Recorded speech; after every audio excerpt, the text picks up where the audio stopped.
नमस्कार दोस्तों, आप सभी का स्वागत है। और हर रोज की तरह हम अपना जो दिन है उसकी शुरुआत करते हैं भगवान की पूजा करके। तो आज है आ, बुधवार, और आज तो गणेश जी की स्तुति बनता है, क्योंकि हम अपना दिन शुरू करेंगे गणेश जी की पूजा करके, क्योंकि आज का दिन उनको समर्पित है। तो बहुत ही सिंपल सा एक मंत्र हम 11 दफा पढ़ेंगे। और आप तो जानते हैं कि हर रोज की तरह हम अपनी पूजा शुरू करते हैं, और जो मंत्र है 11 दफा अपने हमें थोड़ा सा सहायता मिले तो हम इस काउंटर को यूज करते हैं। और इसमें ये बड़े आराम से हमें इसमें नंबर आ जाते हैं स्क्रीन के ऊपर। पता चल जाता है कि हमारे कितनी दफा हो गया है। तो आप कोई भी तरीका यूज कर सकते हैं, लेकिन सबसे इंपॉर्टेंट बात यह है कि हमारे साथ जुड़ें और हमारे साथ इस मंत्र का उच्चारण 11 दफा करें। इससे भगवान गणेश काफी खुश होते हैं। तो चलिए जी, हाथ जोड़ के हम नमन करते हैं और 11 दफा भगवान जी को याद करते हैं। ओम गण गण गणपते नमः। ओम गण गण गणपते नमः। ओम गण गण गणपते नमः। ओम गण गण गणपते नमः। ओम गण गण गणपते नमः। ओम गण गण गणपते नमः। ओम गण गण गणपते नमः। ओम गण गण गणपते नमः। ओम गण गण गणपते नमः। ओम गण गण गणपते नमः। ओम गण गण गणपते नमः। ओम गण गण गणपते नमः। तो दोस्तों, हमारे 11 दफा जो स्तुति थी वो पूरी हो गई भगवान गणेश की। अब हम अपना दिन स्टार्ट करेंगे आराम से। भगवान की हमने पूजा कर ली है, तो चलिए अभी आपसे विदा लेता हूँ, लेकिन जल्दी ही मिलता हूँ दूसरे वीडियो में। कहीं मत जाइएगा। Well, $60 billion, that's more than the entire valuation of many Fortune 500 companies, right?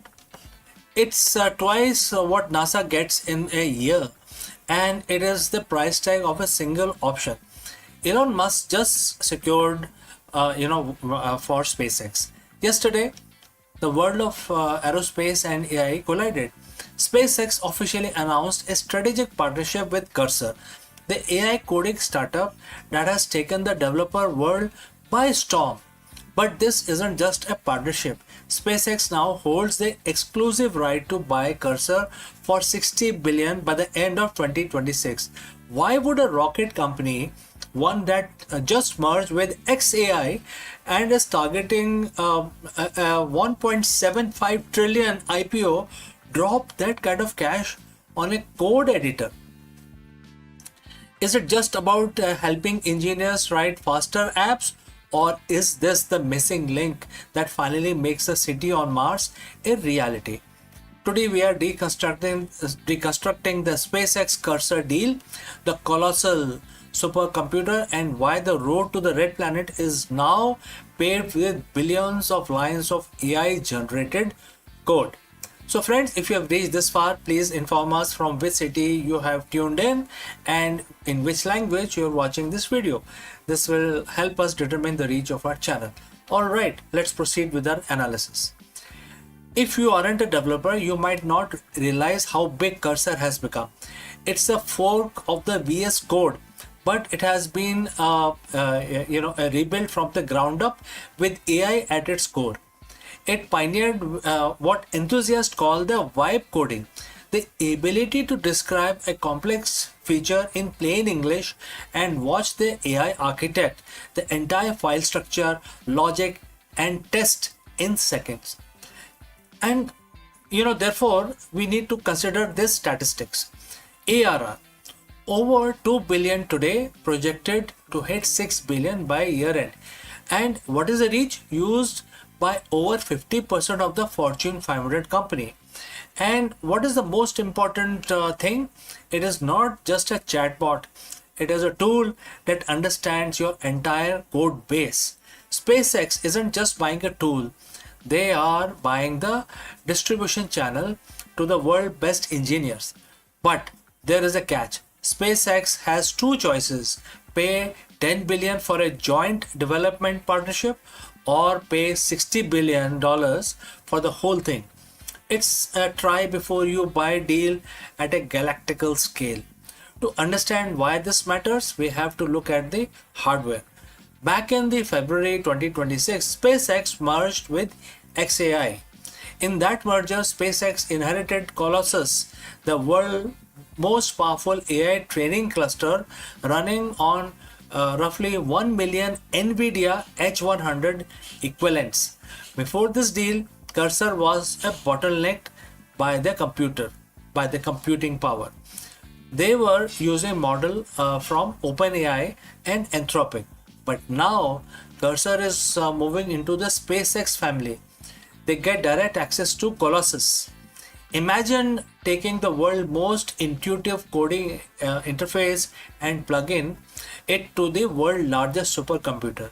We are talking about training a personal super intelligent specifically for engineering.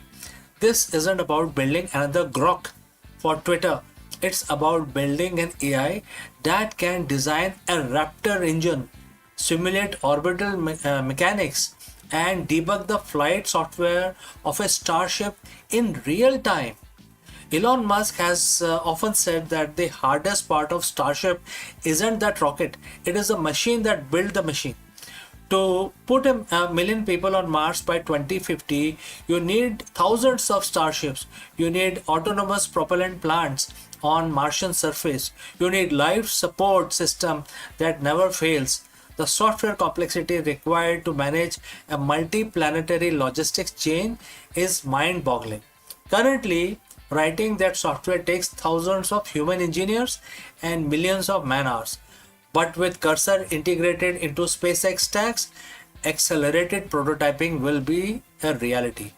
AI can generate ground control software for the 2028 lunar mission in a fraction of time. It can also achieve autonomous debugging. On a 6-month journey to Mars, you can't wait for a patch from Earth. The ship's AI need to find a fix on its own and also debug the whole software. Next, it is going to create a stairway to Mars. This acquisition suggests that SpaceX is pivoting from being a launch provider to vertical tech stack. Their own internet, which is Starlink, their own AI, which is XAI. Now it could be Cursor also, and the transport, which is the Starship. Let's talk about money. This deal comes just as SpaceX prepare for its rumored 2026 IPO. Analysts are targeting a listing valuation of 1.75 trillion. By securing Cursor, SpaceX is signaling to Wall Street that they aren't just a transportation company; they are deep tech, combination of various companies. If they can prove that their AI integrated engineering can cut the cost of reaching Mars by 90%, a 60 billion acquisition start to look like a bargain. However, not everyone is convinced. Critics point to the Anthropic shock earlier this year that wiped billions of IT giants. They ask if this a visionary move or is it another overvaluation in a red hot AI market. Whether SpaceX Cursor buys the Cursor for $60 billion or stay in a $10 billion partnership, one thing is clear. The future of space exploration is no longer just about fuel and physics. It's about intelligence. If Starship is the body that takes us to stars, the AI acquisition is the brain. We are watching the birth of the company that controls the physical and the digital infrastructure of the next century. So friends, what do you think? Is $60 billion fair price for the key to the red planet, or is the AI bubble reaching escape velocity? Let me know in the comments below. And don't forget to like and subscribe for more deep dives into technology shaping our future. I'm CK and I will see you again in the next one. Before I go, I like to say a few words about our affiliate partner. Stop settling for a good enough video. If your built-in laptop camera looks like a grainy mess, it is time for an upgrade. Want to instantly level up your video presence? I like to present the Lenovo Performance FHD webcam. This is a game changer for your desktop setup. Technically, this is packed. It has a very sensitive RGB sensor, very crisp photographs it takes. Also comes with two microphones on board, which helps you to record very clear voice in stereophonic format. And these microphones are very sensitive. You can actually move away from the camera up to 2 meters, and these microphones will pick up your voice without any problem. This is a very strong piece. This is very sturdy. Comes with tripod ready. Comes with a very long leash, so it gives you a lot of flexibility to place the webcam wherever you want to keep in your studio. And also it has a swivel base, which is also very handy. So if you want to basically level up your game and you want to pick up this camera at a discount, please click on the link here or scan the QR code. Now let's get back to our video.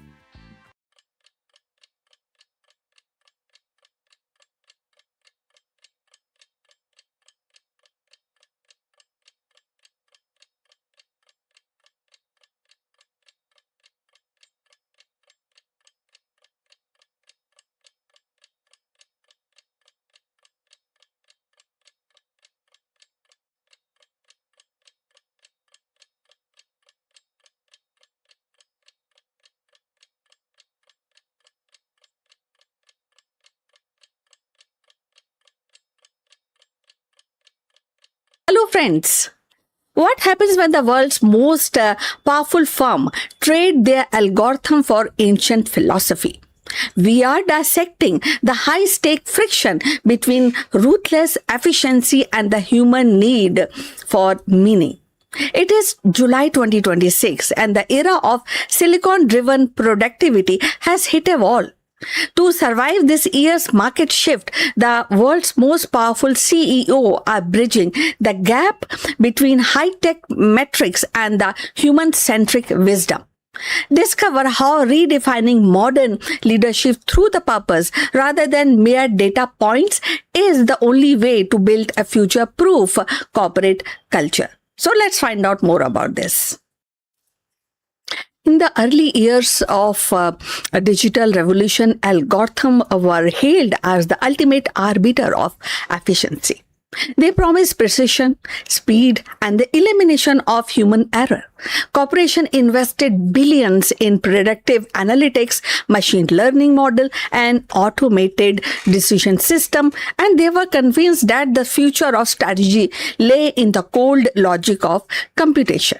Yet, as the dust of technological euphoria settles, a new reality is emerging, and that is human capital. The creativity, the intuitions, and the adaptability of people is outperforming the algorithm in the most critical arena of strategy. The shift began with the recognition that the algorithm, while powerful, are bounded by the data they consume.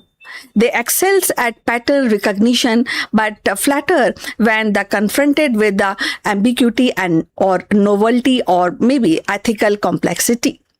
Human being, by contrast, thrives in uncertainty. So a strategy who is in navigating the volatile market, geopolitical upheavals, and cultural shift cannot rely solely on historical data sets.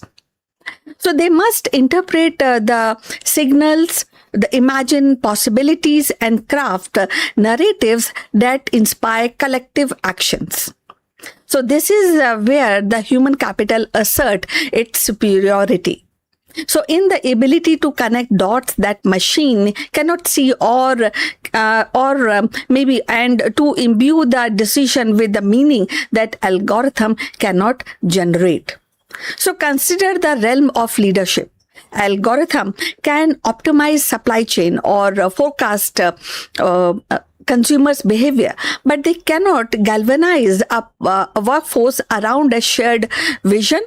So leaders who harness the empathy, storytelling, and the moral conviction create momentum that no machine can replicate. So the pandemic underscored this truth. Organizations that thrived were not those with the most sophisticated predictive model, but those whose leader communicated trust, adapted policies with compassion, and empowered the team to innovate under pressure. So human capital became the decisive factor in resilience. Creativity is another domain where the human outperform. Algorithm can remix existing ideas. But genuine breakthrough, whether in art or in science or in entrepreneurship, spring from the human capacity to dream beyond constraints. So the innovation of the electric car, or the rise of social enterprise, or the fusion of ancient wisdom with modern leadership practices are not a product of algorithm, and it cannot be calculated by algorithms. So they are the fruit of imagination, risk taking, and the courage that defy conventions. So in this sense, human capital is not merely outperforming our algorithm. It is also redefining the very boundaries of progress. So friends, if you have reached this far, please inform us from which city you have tuned in, and this will definitely help us to determine the reach of our channel. So now continue with our discussion. Now comes the kind of a question of ethics and value. Now, ethics and value further highlight the limit of automation. Algorithm can recommend action, but they cannot actually find out the moral consequences. Should a company prioritize the profit over sustainability? Should a government deploy surveillance technology at the cost of privacy? So these are not computational questions, they are human dilemmas. The strategy shift acknowledge the decision of consequences must be grounded in values, and only human judgment can navigate the terrain of responsibility. So in fact, the most forward-thinking organizations are embedding the ethic officers, diversity actually companion. They are appointing diversity companions and cultural stewards into their strategy team role that algorithm cannot fulfill. So the irony is that the triumph of human capital does not diminish the importance of algorithm. Instead, it reframes them as a tool rather than the masters. So algorithm provide insight, but human decide which insight matters. Machine accelerate the processes, but human determines the decision of continue with that kind of way or decision, maybe a direction of travel. The strategy shift is not about rejecting a technology. It is about reclaiming the agency. It is about recognizing that the ultimate competitive advantage lies not in faster computation, but in a deeper connection between people, ideas, and value. This shift also signals a new era of organizational design. Companies are investing less in rigid automation and more in cultivating the adaptive talent. So training programs emphasize critical thinking, emotional intelligence, and cross-disciplinary collaboration. So recruitment strategies giving priority to diverse of perspective, knowing the innovation that flourishes at the intersection of differences. So the workplace is being reimagined as a lab of human potential, where algorithms serve as an assistant, not as the architects. So the implication ripple outward. In education, curriculum are evolving to balance digital literacy with humanistic inquiry. In governance, the policymakers are learning that the algorithm regulation must be tempered by public dialogue and ethical foresight. So in culture, the stories that resonate are not those of machine conquering the humanity, but the humanity reclaiming the role as an author of destiny. So the narrative is shifting from human versus algorithm to human beyond algorithm. So ultimately, the strategy shift is a reminder of that what makes us as a human. So algorithm can calculate, but they cannot care. They can predict, but they cannot hope. So they can optimize, but they cannot dream. So human capital outperform because it transcends the measurable. It brings to strategy that intangible forces of imagination, empathy, and the moral courage. And in the world where the uncertainty is only a certainty, and those forces are not luxuries but necessities. The future strategy then is not a contest between human and machine. It is a partnership in which the algorithm handles the mechanics while the human shapes the meaning. The organization that will lead tomorrow are those that understands this balance. So the invest in the technology, but more importantly, invest in people. For in the end, it is human capital, that living, breathing, dreaming essence of humanity that outperform the outlast and outshine the algorithm. So lesson of this era is very clear. Algorithm may calculate the probabilities, but it is human capital that defines possibilities. Strategies are no longer about who has the fastest machine or the deepest data set. It is about who can imagine, inspire, and adapt.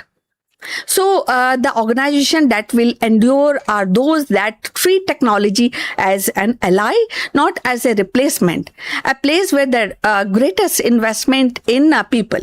For in the grand contest between code and consciousness, it is the human spirit, curious, creative, and courageous, that ultimately outperform. So future belongs not to the algorithm but to the strategies who knows how to wield it while never surrendering the irreplaceable power of human judgment. So what do you think about this? And please post your comments on this topic. Also, kindly like and subscribe our channel. So we'll meet in the next one. Till then, take care. Bye.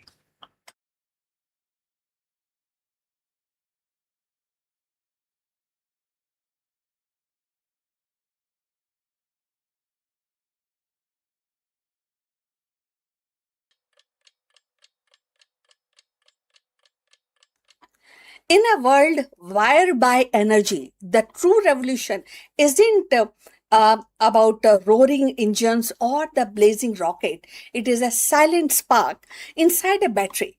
From a powering our phones to propelling electric dreams, the next generation of batteries promises not just a longer life, but a cleaner, smarter, and more sustainable future. The hum of the progress is quiet, but its impact will echo across the industries and civilization. So let's find out more about this. In the quiet laboratories of universities and research center, a revolution is unfolding. One that doesn't roar like a rocket launch or dazzles like a meteoroid shower, but instead hums softly in the background of our daily lives. It is the revolution of batteries, the hidden engines of modern civilization.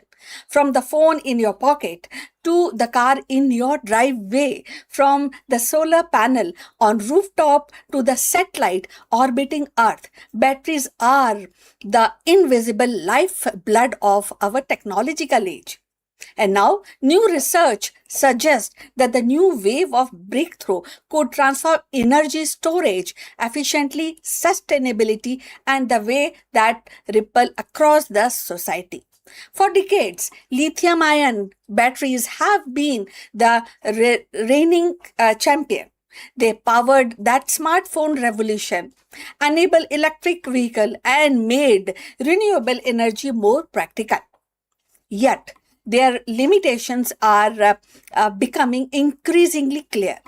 They degrade over time, rely on scarce materials like cobalt, and struggles to store the enough energy for the demand of a world racing towards the electrification.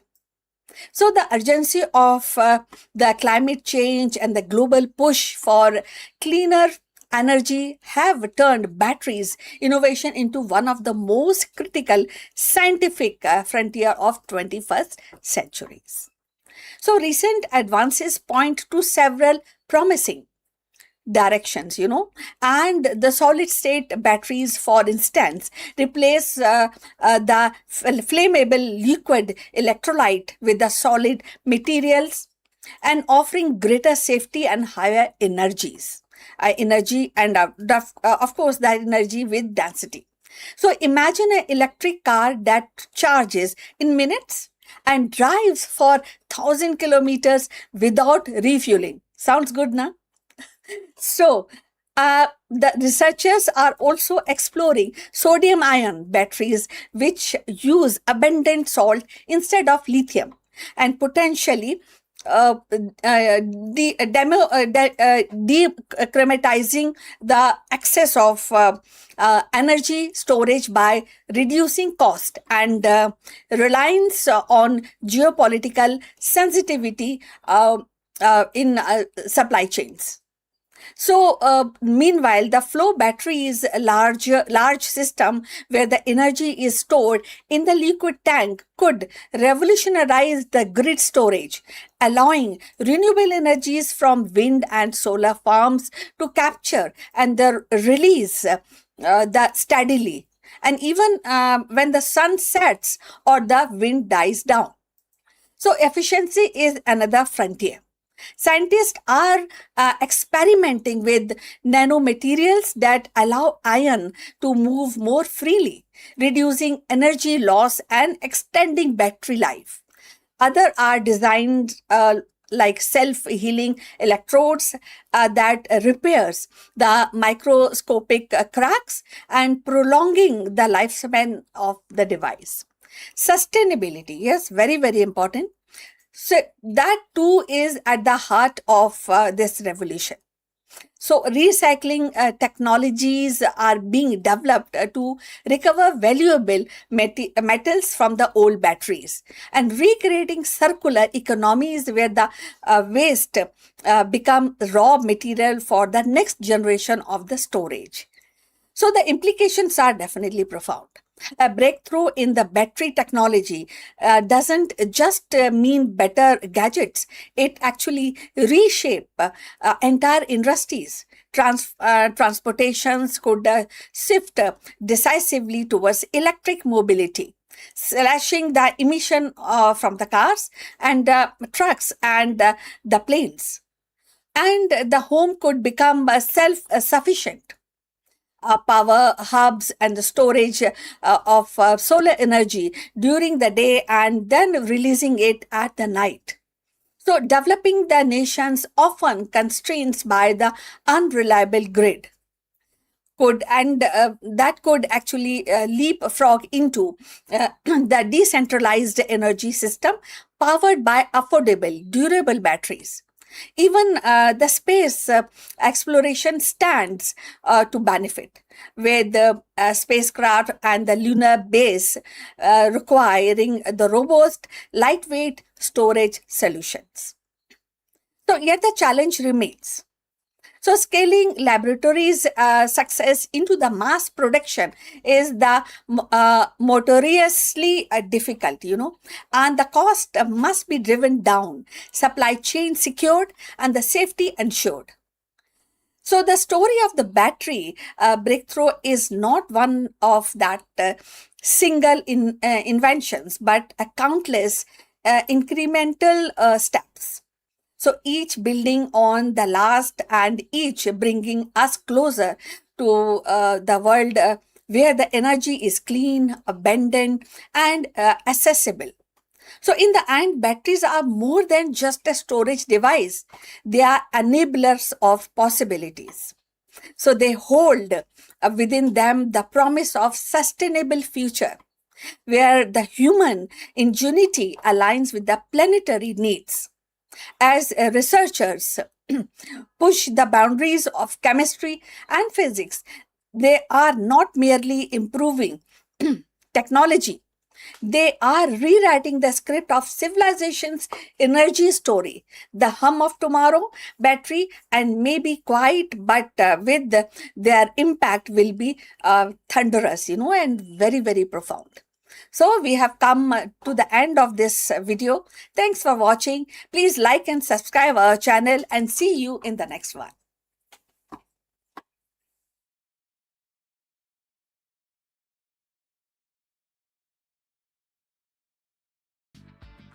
We live in an era of hyper result. Every quarter, every week, every minute is tracked.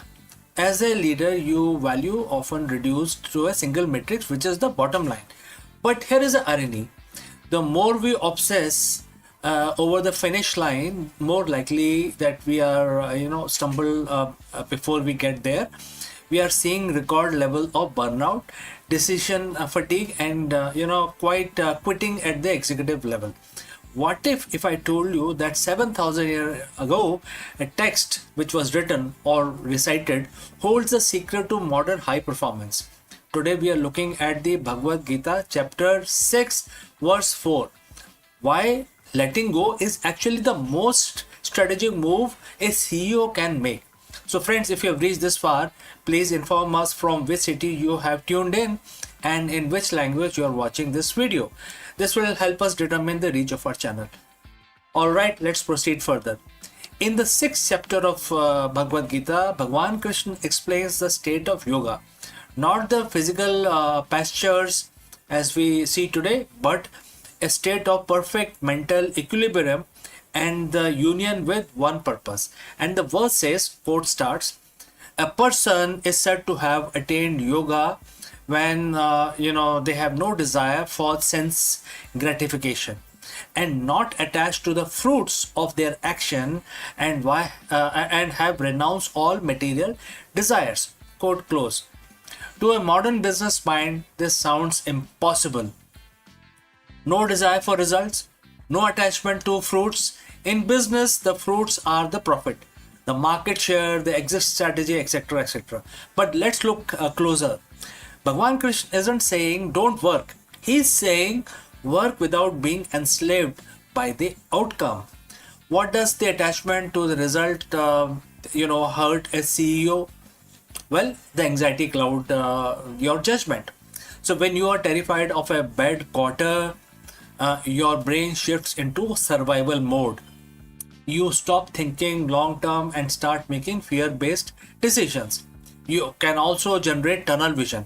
You become so focused on the goal that you miss the signals in the market. You stop innovating because you are too busy defending a specific outcome. You can also get into a hedonic treadmill. If your happiness depends on the result, you are never satisfied. You hit the target and you feel a spark of joy for 5 minutes and then immediately start stressing about the next quarter. This is the recipe of an executive burnout. So what does the attaining yoga looks like in a boardroom? It's what the modern psychologists call the flow state. When you renounce the desire for the fruits, you redirect all that wasted worry energy into a process. Imagine a CEO who walks into a merger negotiations, and if they are attached to the result, they are needy, nervous, and easily manipulated. But if they are focused only on performing their duty perfectly, presenting the facts, staying ethical, and listening deeply, they will remain untouchable. This is the result paradox. By not obsessing over the outcome, you actually increase the quality of your work, which mathematically makes a positive outcome more likely. So, how do you apply Bhagavad Gita chapter 6, verse 4 tomorrow morning? Well, step 1, define the effort, not just the goal. Instead of just setting a sales target, set a quality of interaction target. Measure how well you listened and how clearly you communicated and how much value you provided. Step number 2, practice strategic detachment. During high stake meetings, remind yourself, I have control over my actions, but I do not have control over the final response of others. This lowers your anxiety and raises your IQ. Step 3, audit your sense gratification. Are you making this move for the growth of the company, or are your own ego or sense gratification is driving this? Real leadership begins where the ego ends. So chapter 6 verse 4 isn't about being passive, it's about being powerful, present. When you stop chasing the shadow of the result, you finally stand in the light of your own potential. You become a leader who is stable in success and resilient in failure. And that is the yoga Krishna speaks of. And it is the ultimate competitive advantage in the 21st century. Don't you think so? So next time you feel the pressure of the bottom line closing in, remember, focus on the work, let go of the fruits, and the result will take care of themselves. So friends, if you have any question, please do not hesitate to send it across. Thanks for watching. If this ancient perspective helped you today, share it with your colleagues who needed to hear it. And friends, I will see you in the next one. But before that, a word about our affiliate partner. Stop settling for a good enough video. If your built-in laptop camera looks like a grainy mess, it is time for an upgrade. Want to instantly level up your video presence?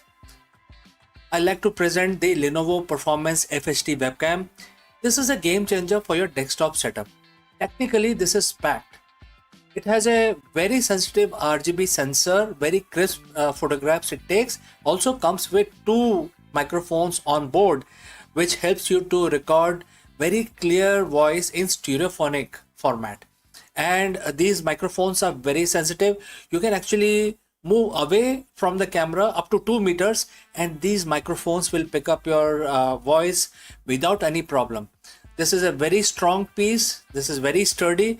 Comes with tripod ready. Comes with a very long leash, so it gives you a lot of flexibility to place the webcam wherever you want to keep in your studio. And also it has a swivel base, which is also very handy. So if you want to basically level up your game and you want to pick up this camera at a discount, please click on the link here or scan the QR code. Now let's get back to our video.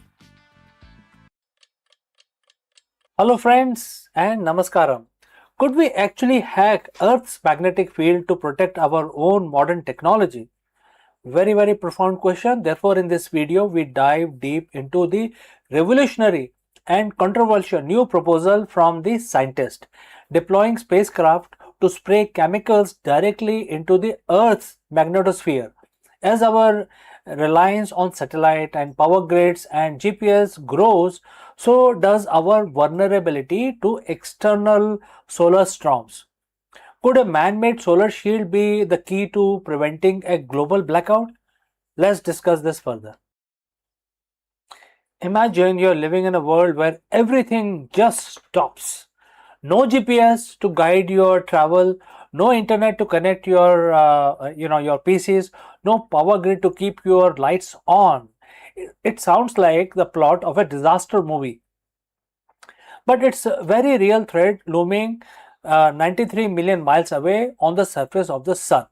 We have spent decades getting better at predicting space weather, acting like people in village watching a river rise, hoping we can warn everyone before the flood hits.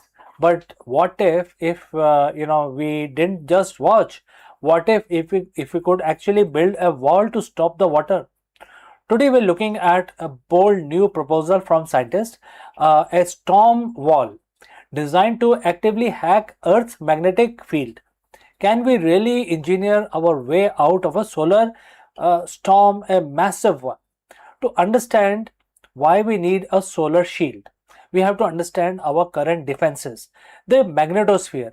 It's a vast invisible bubble around our planet that deflects the sun's charged particles away from Earth. Usually, it does a great job, but it is not impenetrable. The danger comes when the sun releases a massive eruption known as the coronal mass ejection, or CME. When this cloud of magnetic energy hits Earth, it can trigger a process called magnetic reconnection. Think of it like a shortcut. When the solar magnetic field align just right with our own, it rips a hole in the shield.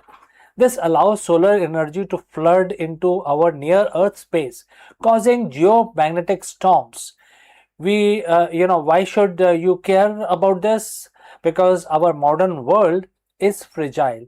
We have seen these storms fry satellites, disrupt radio signals, and surge power grids with enough voltage to cause massive blackouts. In May 2024, a major storm hit, causing hundreds of millions of dollars in losses for the agriculture industry alone when the GPS guided tractors could not function. As our tech dependency grows, our vulnerability to these invaders from space only get worse. So friends, if you have reached this far, please inform us from which city you have tuned in and in which language you are watching this video. This will help us determine the reach of our channel. Alright, let's move forward. So how do we fix this issue? A team led by Brian Walsh from Boston University has proposed a concept called storm wall. If you can't make the shield stronger, why not give it an airbag? The idea is to launch a fleet of 6 spacecraft into specific orbits. These ships would carry payloads of alkaline chemicals like barium or lithium, which they could spray into the magnetosphere. When these chemicals are released, the photoionized, they actually become photoionized, creating a cloud of artificial plasma. This plasma would essentially thicken the boundary between us and the solar wind. By adding this mass to the critical frontier of magnetosphere, the storm wall would disrupt the energy flow of incoming storms.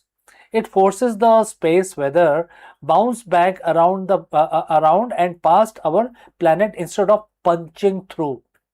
Computer simulation suggests this could reduce the intensity of the geomagnetic storm by more than 50%.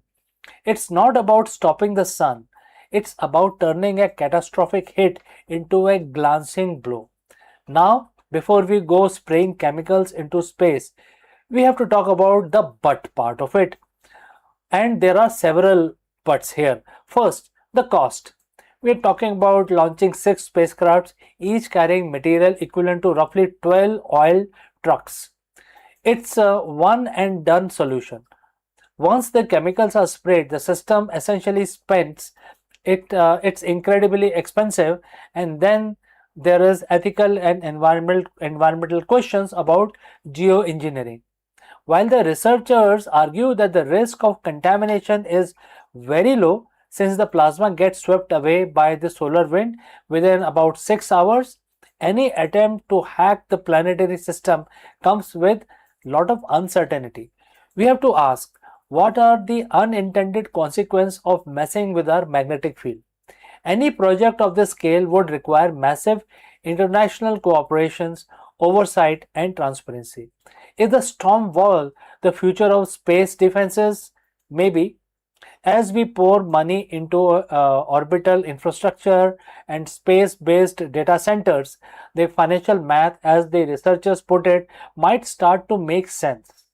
The reality is that if we build this, it wouldn't just protect our one country or one group of satellites, it would serve as a collective shield for the entire planet. We are becoming a space-faring civilization, which means we have to start acting like one. Whether or not we use space airbags, we have to find better ways to live within the volatile star we orbit. So, friends, what do you think? Should we be experimenting with our planet's magnetic field, or is it the risk too high? Let me know your thoughts in the comments below. Thanks for watching and stay curious. I will catch you again in the next one. Friends, is a new trade war which is dubbed as 2.0 beginning? As the US radically rewrites its global tariff rules, India is launching a high stake diplomatic mission to Washington, D.C. And therefore, in this video, we dive deep into why an Indian delegation led by Chief Negotiator Mr. Darpan Jain is rushing to US capital on April 20th, 2026 to save a $1 billion trade deal. So, what is happening now? Well, the trade landscape between the world's two largest democracies has shifted overnight following a landmark US Supreme Court ruling that limited the president's emergency tariff powers. The Trump administration has introduced a new 10 to 15% global surcharge under Section 122 of the Trade Act. Now, this move has effectively reset the 18% tariff framework India and US agreed upon during the early February 2026. Now, India is fighting to maintain its competitive edge as other global players face the same flat rate. Let us discuss this further. On February 7th, 2026, the world thought the trade war between India and the US was finally over. Headlines around the globe announced the breakthrough. Washington would slash tariff on Indian goods to be a flat 18%, and in exchange the trade king and the Make in India giant would enter a new era of cooperation. But in the global politics, nothing is final until the ink is dry. Fast forward to today, that 18% deal, it's practically on the paper shredder right now. Why? Because of the US Supreme Court just dropped a legal bombshell that stripped the president of his emergency tariff powers.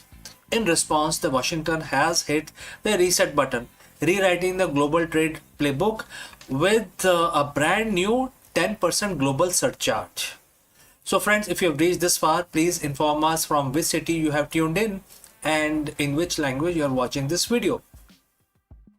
This will help us determine reach of our channel. Alright, let's proceed further.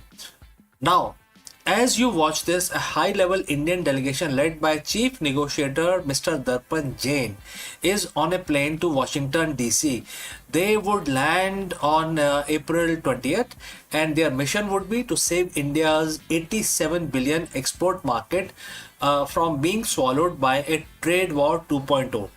To understand why India is rushing to DC, we have to look at what happened in the courts. For over a year, the Trump administration used the International Emergency Economic Power Act (IEEPA) to slap reciprocal tariffs on countries including India.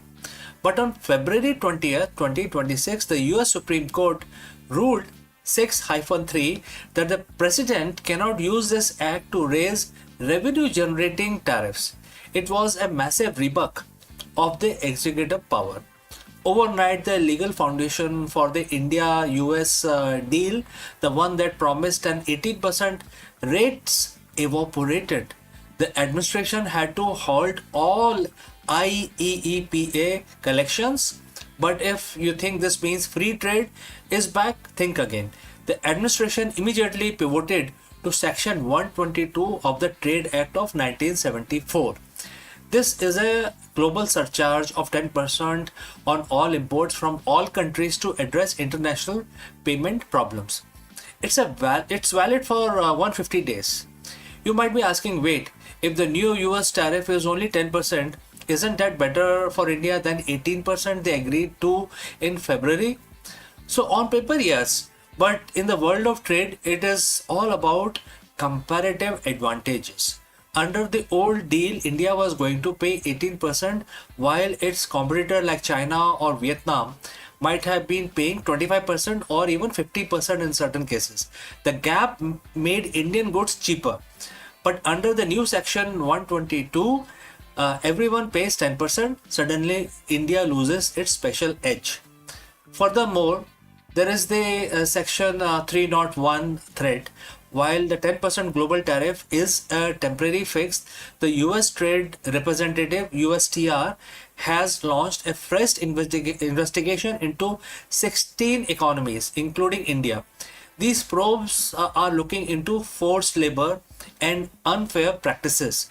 If these investigations go south, India could face even higher punitive tariffs on top of the 10%. And this is why Mr. Darpan Jain and his team are in Washington this week. They aren't just there for coffee, they are there to finalize the bilateral trade agreement and the legal text. And here are the three main fires they need to put out. First is the solar crisis. The Indian solar module exports to US have already crashed by 35% this year due to fluctuating duties. India needs a stable long-term rate to protect its growing green energy industry. Number two, the Russian oil factor.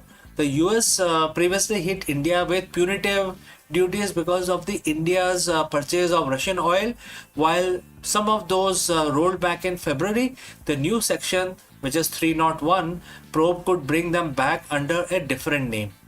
And third is the big ticket energy deal. So in exchange for lower tariff, India is looking at buying massive amount of US LNG and nuclear tech. This energy for export swaps is the heart of the deal. India isn't just waiting on the Americans, though. While DC talks are happening, Commerce Secretary Mr. Rajesh Agarwal has confirmed the 2026 roadmap. And it's very interesting. First is the India-UK FTA, expected to go live in May 2026. Second is the India-New Zealand FTA, set to be signed in April, especially on April 27. Third is the EU and Oman FTA. Negotiations are in full swing and final stages. So India is essentially telling Washington, we want to be your partner, but we aren't putting all our eggs in one basket. With the trade deficit between the two nations narrowing down to 34 billion from 40 billion last year, India has some leverage, but the US is playing the hardball. The next 72 hours in Washington will determine the future of your wallet as well as my wallet. From the price of iPhone, even though it is assembled in India, to the cost of Indian textiles and pharma in the US, everything is on the line. Is this the start of a trade war 2.0, or it is just growing pain of a new America first architecture? One thing is certain, the era of easy, predictable global trade is over. So friends, what do you think? Should India stand its own ground, or should it offer more concessions to secure the US market? Let me know in the comments below. And don't forget to like and subscribe for more deep dives into shifting world of global power. Thank you for joining live. Thank you for watching. Before I wind up this session, a word about our affiliate partner. Stop settling for a good enough video. If your built-in laptop camera looks like a grainy mess, it is time for an upgrade. Want to instantly level up your video presence? I like to present the Lenovo Performance FHD webcam. This is a game changer for your desktop setup. Technically, this is packed. It has a very sensitive RGB sensor, very crisp photographs it takes. Also comes with two microphones on board, which helps you to record very clear voice in stereophonic format. And these microphones are very sensitive. You can actually move away from the camera up to 2 meters, and these microphones will pick up your voice without any problem. This is a very strong piece. This is very sturdy. Comes with tripod ready. Comes with a very long leash, so it gives you a lot of flexibility to place the webcam wherever you want to keep in your studio. And also it has a swivel base, which is also very handy. So if you want to basically level up your game and you want to pick up this camera at a discount, please click on the link here or scan the QR code. Now let's get back. For For centuries, silence was the cruelest prison for those trapped by paralysis. Mind alive with words, yet bodies unable to release them. Now, science has carved a doorway through that silence. A neutral implant nested deep within the brain has transformed into voice, allowing man once muted by paralysis to speak again. It is not just technology, it is rebirth of dialogue, the return of laughter, and the restoration of human connection. In this movement, circuits and neuron conspire to prove that even silence can be rewritten. So let's find out more about this. In the hushed corridor of medical history, there are moments when science does more than advance, it is redeem. One such moment unfolded recently when a man living with severe paralysis spoke again. Not through the movement of lips or the vibration of vocal cords, but through the silent language of his brain. A neutral implant delicately actually placed within the fold of his cortex became the bridge between thoughts and sound, making a leap in assistive technology that feels both futuristic and profoundly human. Paralysis is a thief of agency. It locks the body in stillness while leaving the mind restless, alive, and yearning to connect. For decades, a patient relied on pain taking method like eye tracking devices, letter boards, or laborious typing system to express themselves. Each word was battle against time and definitely a limitation. But this breakthrough actually changed the battlefield entirely. Electrode embedded in the mind, captured by electrical whispers of intention. Algorithm translate those signal into phonemes, and synthetic voice actually carried them into the world. For the first time, the thought itself became a speech.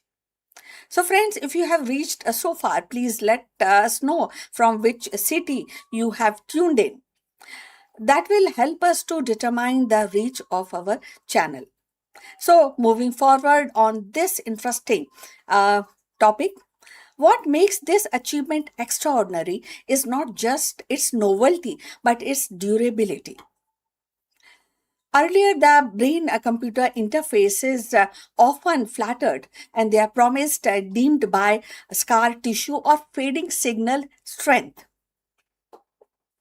This implant, however, endured and day after day, it continues to decode the man's thought into words, proving that the technology could be more than a fleeting experiment.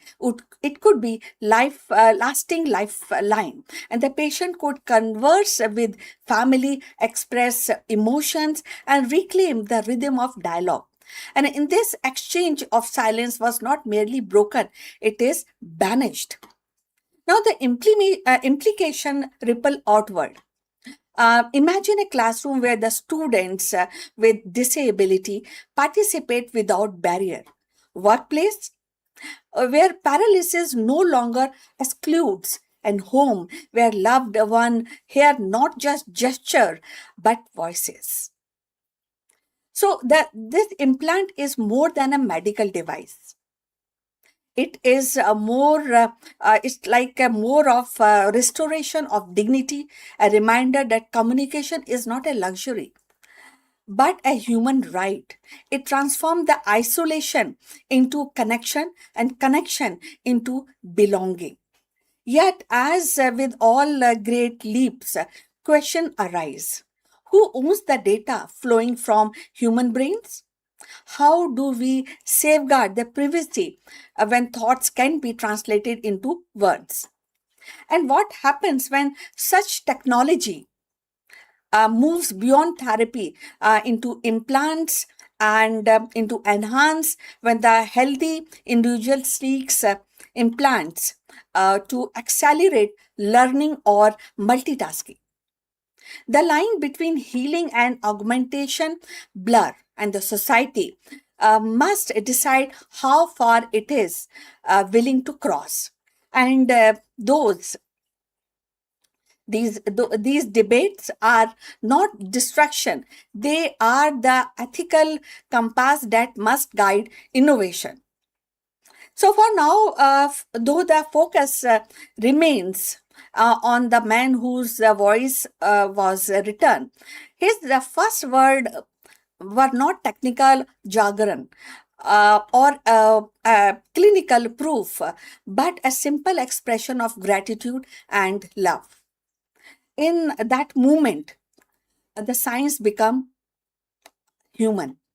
The implant was not just electrodes or codes.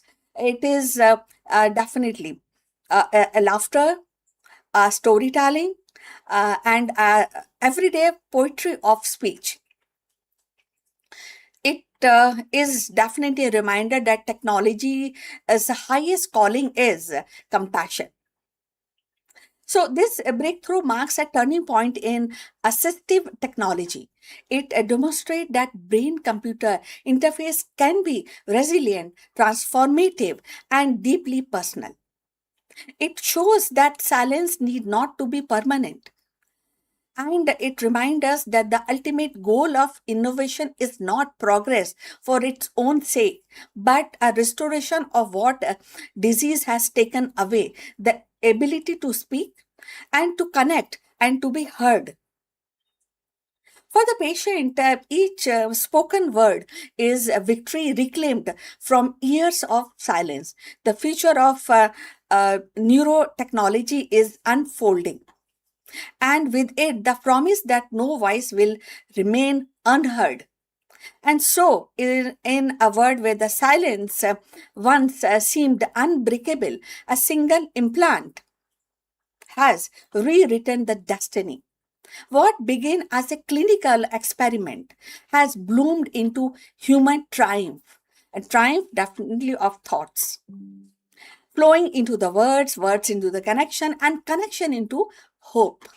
And this is not merely the story of man regaining his voice, it is the dawn of new era where technology listens to mind and speak for the soul. So the breakthrough reminds us that the science at its best is not about machine, it is about restoring humanity.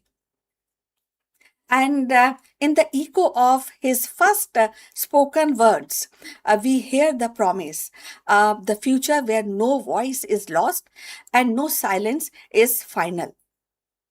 So we have come to the end of this great discussion. We look forward for your comments on this technology which is unfolding, and we will also request to like and subscribe our channel and look forward for your comments and see you in the next one. So bye.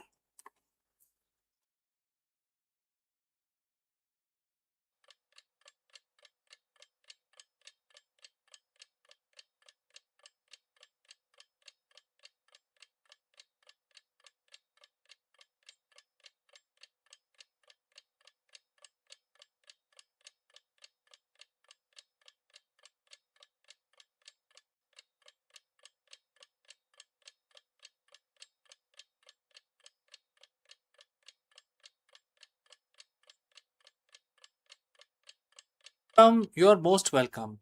In the high stake world of modern business, leadership isn't just about the strategy. It's actually more about the emotional endurance. Are you finding it difficult to remain objective when the market volatility, investor pressure, and the team conflict collides? Today, we will learn how to cultivate the detached decision making, a mindset that allows you to be unperturbed by the material desire or the joy and sorrow of business outcome, enabling you to lead with radical clarity and focus. Let's go and continue our discussion further. Friends, if you are a CEO, you have reached the right place. Your daily life is defined by high stake decisions. The Q3 reports, the sudden market crash, the acquisition that fell through, or the brilliant win that doubled your stock price overnight. We are taught that leadership is all about caring deeply, and definitely it is, but often that depth of care becomes a trap. It becomes an emotional volatility. When you are deeply attached to the outcome, when your ego is tied to the win or your fear is tied to the losses, you lose the ability to see the board clearly. You become reactive. Today, we are going to look at this 5,000-year-old framework for the modern boardroom. We are discussing the art of detached decision making based on chapter 2, verse 57 of Bhagavad Gita. This isn't about being indifferent, it's about becoming unshakable. And the verse read and the quote starts: One is of a steady wisdom who is unperturbed by the material desires and unaffected by joy and sorrow. And the quote close. Now let's translate this for the modern executive. Unperturbed by material desire doesn't mean you stop wanting growth for your company. It means you stop being addicted to the outcome. The unaffected by joy and sorrow doesn't mean you don't feel the success or failure. It means you don't let the temporary high of a win or the temporary low of a crisis dictate your identity or your strategy. Most CEOs are reactive. When the market goes up, they get reckless. When it goes down, they panic. Both are failures of the steady wisdom. And the CEO operates from a center of gravity that is unmovable. They are the eye of the hurricane. So, friends, if you have reached this far, please inform us from which city you have tuned in and in which language you are watching this video. This will help us determine the reach of our channel. Now, let us continue with our discussion. So, why does this matter for your P&L? Because of the cognitive bias. When you are emotionally attached to a project, perhaps an expensive venture you have launched, you become blind to the data that says it's failing.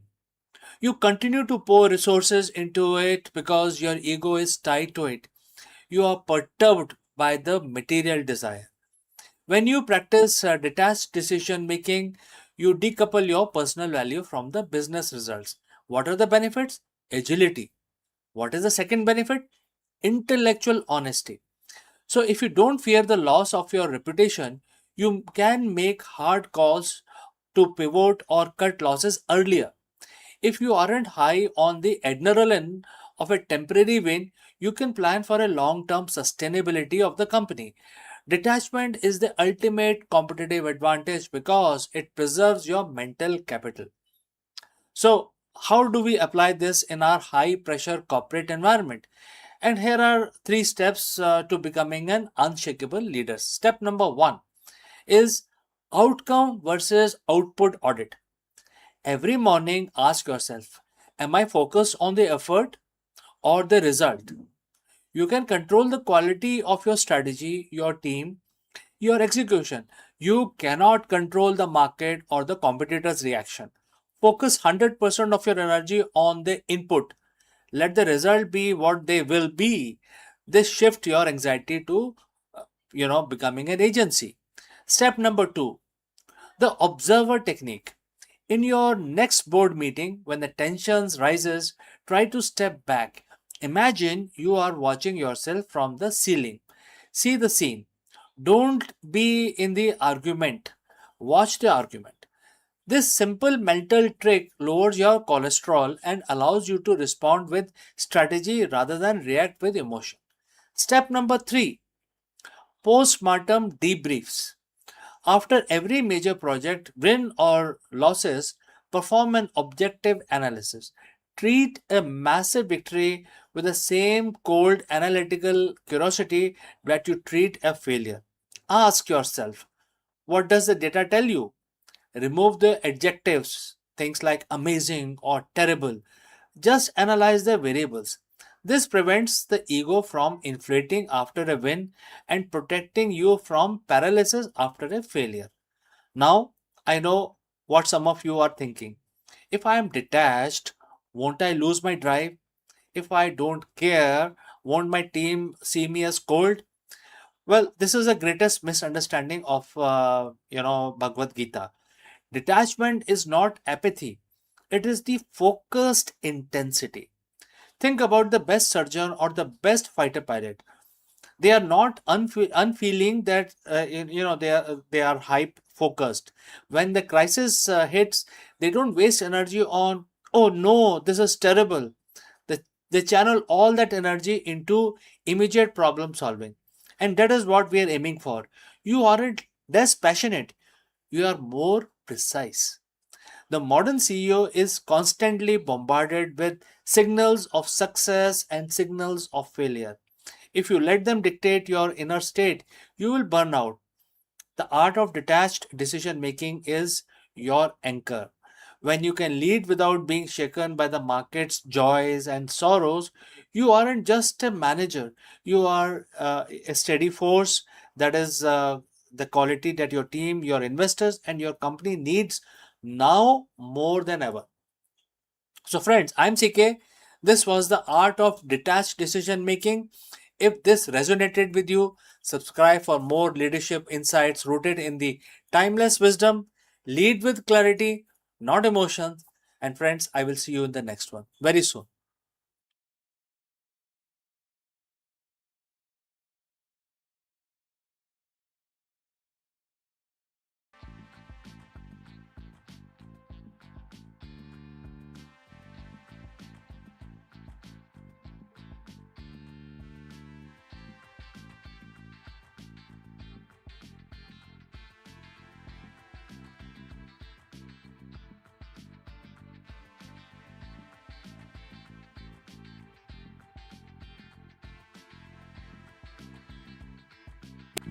Hello, friends. Let me ask you, have you ever wondered about the origin of the universe? Or if there is a force that transcends even the greatest cosmic beings? In order to answer this very profound question, we will take a deep dive into the most profound verses of Bhagavad Gita, more specifically, chapter 10, verse 2. In this shlok, Bhagwan Krishna reveals a startling truth, and the quote starts: neither the host of demigods nor the greatest of the sages know my origin. For all in respects, I am the source of the demigods as well as the sages. And the quote close. Join us as we break down the philosophy behind this powerful statement. We explore what it means to be the source of all, why even the greatest celestial being cannot fathom this ultimate reality, and how understanding this concept can transform your perspective on life, spirituality, and the nature of the universe. Let's go. Have you ever looked at the night sky and wondered who created all this? We often look for answers in science, history, or even philosophy. But what if the origin of everything was not a what, but who? And what if that who was beyond the reach of even the most enlightened being in existence? Today we are exploring one of the most profound, humbling, and mysterious verses in the entire Bhagavad Gita, mentioned in chapter 10, and the verse number is 2. It is a verse that shifts our entire perspective on the cosmos.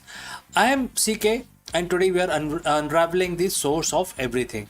So, friends, if you have reached this far, please inform us from which city you have tuned in and in which language you are watching this video. This will help us determine the reach of our channel. Alright, let's proceed further. To understand the magnitude of this verse, we need to set the stage. In the Vedic worldview, the universe is vast and layered. We have humanity, but above us are the rishis, the great sages, the seers, who possesses knowledge that span across time and dimensions. Above them, we have the devtas, the celestial administrators, and the being who manage the force of nature, from the sun to the wind to the rain. These are beings of immense power and intellect. They are essentially the architect of our immediate cosmic reality. Now, naturally, you might assume that if anyone knows the secret of the universe, if anyone knows the beginning, it would be these higher beings.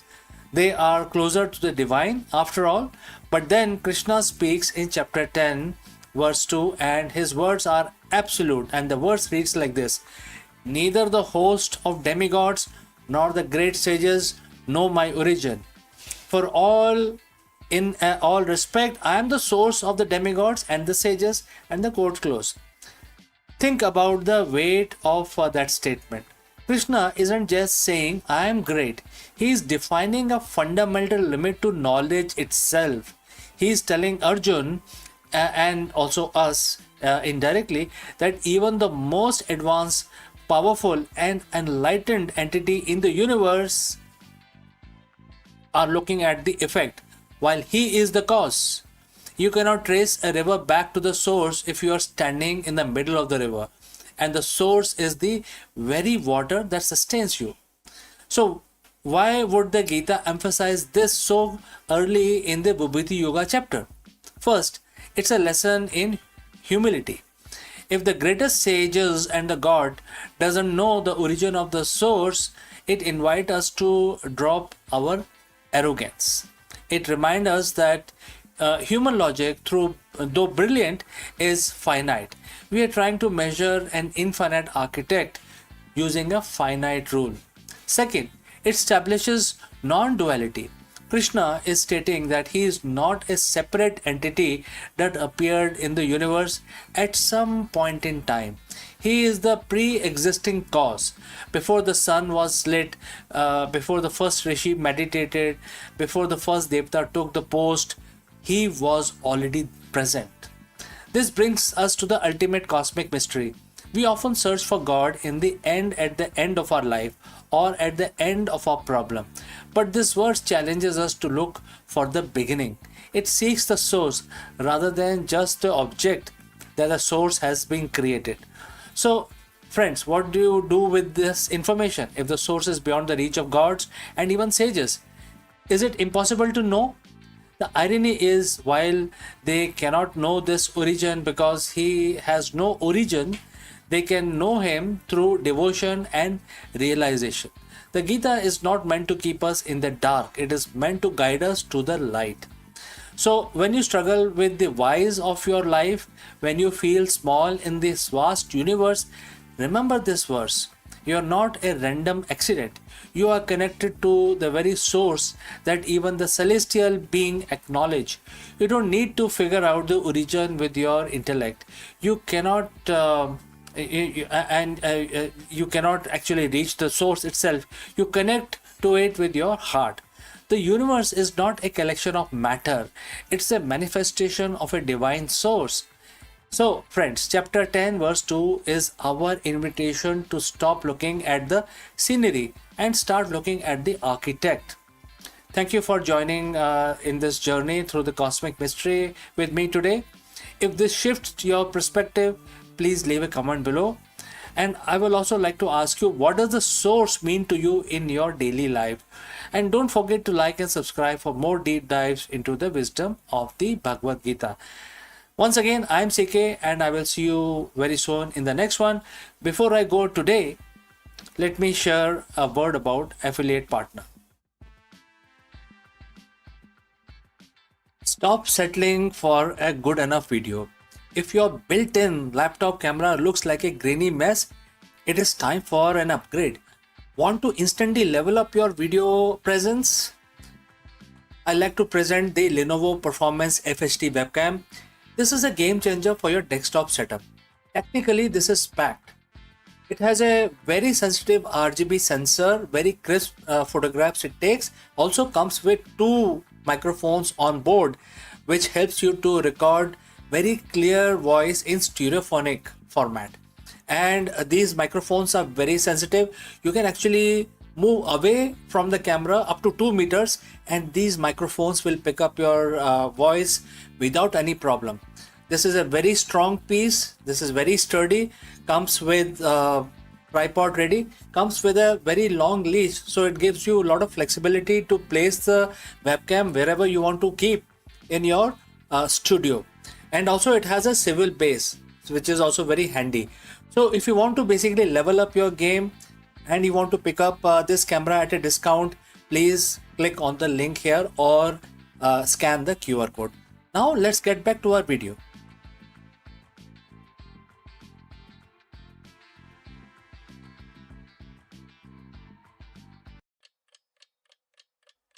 Hello friends and namaskaram. Let me ask you, is your leadership strategy built to last or is it just surviving the current quarter? This is a very difficult question. If you know the answer, you can share it in the comments below. Otherwise, in this video, we will explore a transformative lesson for modern CEOs from Bhagavad Gita. While the business landscape is defined by the volatility, rapid disruption, and endless cycle of creative destruction, this ancient wisdom offers a profound perspective on resilience and vision. Let's go. If you are a CEO today, you are likely operating in a state of perpetual crisis, whether it's a market disruption, rapid technological shifts, or the relentless pressure of quarterly results. It feels like the body of your business is constantly under threat. But what if I told you that the most successful long-term leaders in history, the one whose impact span generations, has a secret, and it's like sharing a secret in this video. It's not a new management framework or better AI tool. It's a 5,000-year-old perspective on reality. Today we're looking at CEO's immortal strategy derived from one of the most powerful verses in Bhagavad Gita, which is chapter 2 verse 20. So friends, if you have reached this far, please inform us from which city you have tuned in and in which language you are watching this video. This will help us determine the reach of our channel. Now, let's look at the verse. The verse starts and the quote begins, "There is no birth or death for the soul, nor does it ever cease to be. It is birthless, ageless, eternal, without a beginning or an end. Even with the destruction of the body, the soul is not destroyed." And the quote close. In a business context, what is the body and what is the soul? The body is your current product line, your quarterly revenue, your office space, even your current job title. These are temporary. They shift, they rise, and inevitably they undergo changes or destruction. What is the soul? This is your company's core purpose, its mission, and your fundamental vision. These are the aspects of your business that are ageless and eternal. The mistakes many CEO makes is attaching their entire identity and their entire strategic focus to the body while ignoring the soul. So how does a CEO operationalize this? How do you apply immortal thinking to the finite quarterly cycle? There are a few things that you need to do. First, stop managing the decay. When you focus purely on the body of your business, the metrics that fluctuate, you live in a state of fear. You fear losing market share. You fear the next innovation that might make your product obsolete. But if your strategy is rooted in your core purpose, you stop fearing death. You start disrupting, and you think that is not the end. But as shedding of the old to the make way for the new, that is what you do as a if you are not fearful, right? You're not holding on to things. Second, decoupling identity from the outcome. The most effective leader is like obsessed, observed, and those who can sit in the board meeting, face a disaster revenue report, and remain completely unshaken. Why? Because they know that a bad quarter is not the death sentence for their mission. They view their leadership as a process of service, not just just a game of numbers, etc. Third, think in eternity cycle. If this company were to disappear tomorrow, what value would remain? What is the soul of your brand? When you answer that, your daily decision changes. You stop chasing short-term growth at any cost and start building a legacy that truly outlasts your tenure. When you realize that your purpose is birthless and ageless, the stress of the current situation changes from heavy burden into strategic challenge. You are no longer fighting for survival, you are executing a vision. This isn't about being passive or ignoring the bottom line, it's about being unshakable. An immortal strategy means you're playing a game that no one can force you to quit. It transforms your leadership style from reactive management to proactive creation. So, as you head back into your week, today is Monday, right? I want you to ask yourself one question. Are you currently over invested in the body of your business, or are you nurturing its soul? The business might face challenges, the market might change, but if you lead with this eternal perspective, your vision remains indestructible. If this resonates with you, we can discuss it further if you have any specific question. What is the soul of your business? How do you protect it during the hard times? Please drop a comment below, and let's keep this conversation going. And I look forward to receiving your thoughts. Thanks for joining live. Thanks for watching. And remember, lead with purpose, think with eternity, and stay unshakable. See you in the next one. Hello friends, Namaskaram. In this video, we dive into the bizarre world of super puff planet celestial bodies that are so incredibly low density that they defy our current understanding of the physics and planetary formation. Astronomers have recently identified these strange worlds orbiting distant stars, and the science behind them is turning the world of astronomy upside down. Are these planets made of gas, or is it something else going on here? Join us as we explore the mystery of these impossible. Let's go. For millennia, humanity has looked at the stars and assumed we understood the rules of the game. Gravity pulls things together, pressure builds up, and the planet forms into a dense solid sphere. It's a cosmic certainty. But what if I told you we have found planet that doesn't follow these rules? What if we found the worlds that are essentially giants floating balls of fluff? Today we're talking about super puff planets. These are worlds with the density of cotton candy, defying the laws of the physics as we know them today. They shouldn't exist according to our current models of the planetary formation. Yet, there they are, orbiting distant stars. Today, we are going to peel back the curtain on these astrophysical mystery and ask, how can the planet be less dense than the very air we breathe? So, friends, let's dive in. To understand why these planets are so mind-bending, we need to talk about one of the concept in physics, which is density. In simple terms, density is how much stuff you can cram into a certain amount of space. Think of steel, marble versus marshmallow. They might be the same size, but one is clearly denser than the other. Is our solar system, we have the gas giants, Jupiter and Saturn.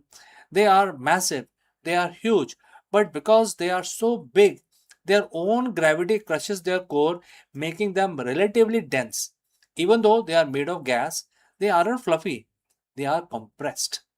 So friends, if you have reached so far, please let me know the name of your city or country from where you have tuned in and watching this video. Now let's proceed further on our breakdown. We have these super puffs. Imagine a planet the size of Jupiter, but with the mass of a small rock or a handful of cotton candy. If you were to, take the average density of these worlds, we are talking about numbers so low they seems like error in the data. We're talking about materials with densities lower than the styrofoam. When astronomers first saw this, they didn't think, oh, look at this new planet. They thought, my telescope must be broken. Here is a problem: the gravity. Gravity is the architect of the universe. It pulls everything towards the center. If you have a planet that is the size of a gas giant, gravity should be crushing the gas down into a dense, compact sphere. What is the standard recipe of a planet? This is exactly what we know so far. But these super puffs, they are defied this principle against the squeeze. They are puffed up to a size that, by all right, should have caused them to collapse under their own weight long ago. It's like trying to build a skyscraper out of thin air without a frame to hold it. The physics tells us that these planets should have either collapsed into denser version of themselves, or their atmosphere should have been blown away by the stellar radiation of their parent star long ago. So why are they still here? Why haven't these evaporated yet? Why haven't these collapsed yet? This is the central conflict. It is a challenge to our established understanding of how solar system matures. And just like in like the corporate world, when the system doesn't work the way it's supposed to, we have to reevaluate the strategy. So in this case, the strategy in is astrophysics, and we might need a new playbook or a new theory. So how do we explain this? Scientists have proposed few theories, and they are fascinating. Theory number one is the rings. What if we are looking at a ring of a planet, not the planet itself? If the planet has a massive dusty ring system tilted towards us, it might look much larger than it actually is, throwing off our density calculation. It's an optical illusion of the cosmic proportion. Theory number two, atmospheric haze. Maybe the planet isn't puffy in the sense of being light, but it's shrouded in a massive thick layer of high altitude dust or haze that makes it appear large to our instrument than it really is. We are measuring the edge of the dust, not the planet's surface. Theory number three, the age. These might just be very young planets. When a planet forms, it's incredibly hot. That heat creates pressure pushing outwards against the gravity. Maybe these are just the toddler planet that haven't cooled down and contracted yet. They are hot, energetic, and still expanding. The beauty of this mystery is that it proves we don't have all the answers yet. That is an exciting place to be. Every time we find something that shouldn't exist, we are forced to evolve our theories. Whether it is in business, philosophy, or astrophysics, the moment we stop questioning our assumption is the moment we stop growing. These cotton candy planets are a reminder that the universe is far more creative than our models. They challenge us to look at things closer, much closer, to develop better sensors, and to question the data we take for granted.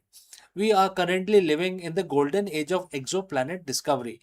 With every new impossible world we find, we aren't just finding a new planet, we are expanding the definition of what is possible and what is not. Perhaps the lesson here is one of the equanimity. When the data doesn't match the expectation, don't panic, observe, analyze, and refine your approach. If a planet can be made of cotton candy, surely we can handle the challenge of our own modern lives. So, friends, what do you think? Going on with these super puff planets, are they rings? Are they young, or something else entirely? Let me know your theories in the comments below. And if you enjoyed this journey into the weird corner of the cosmos, don't forget to like, subscribe, and hit that bell to join us on our next deep dive.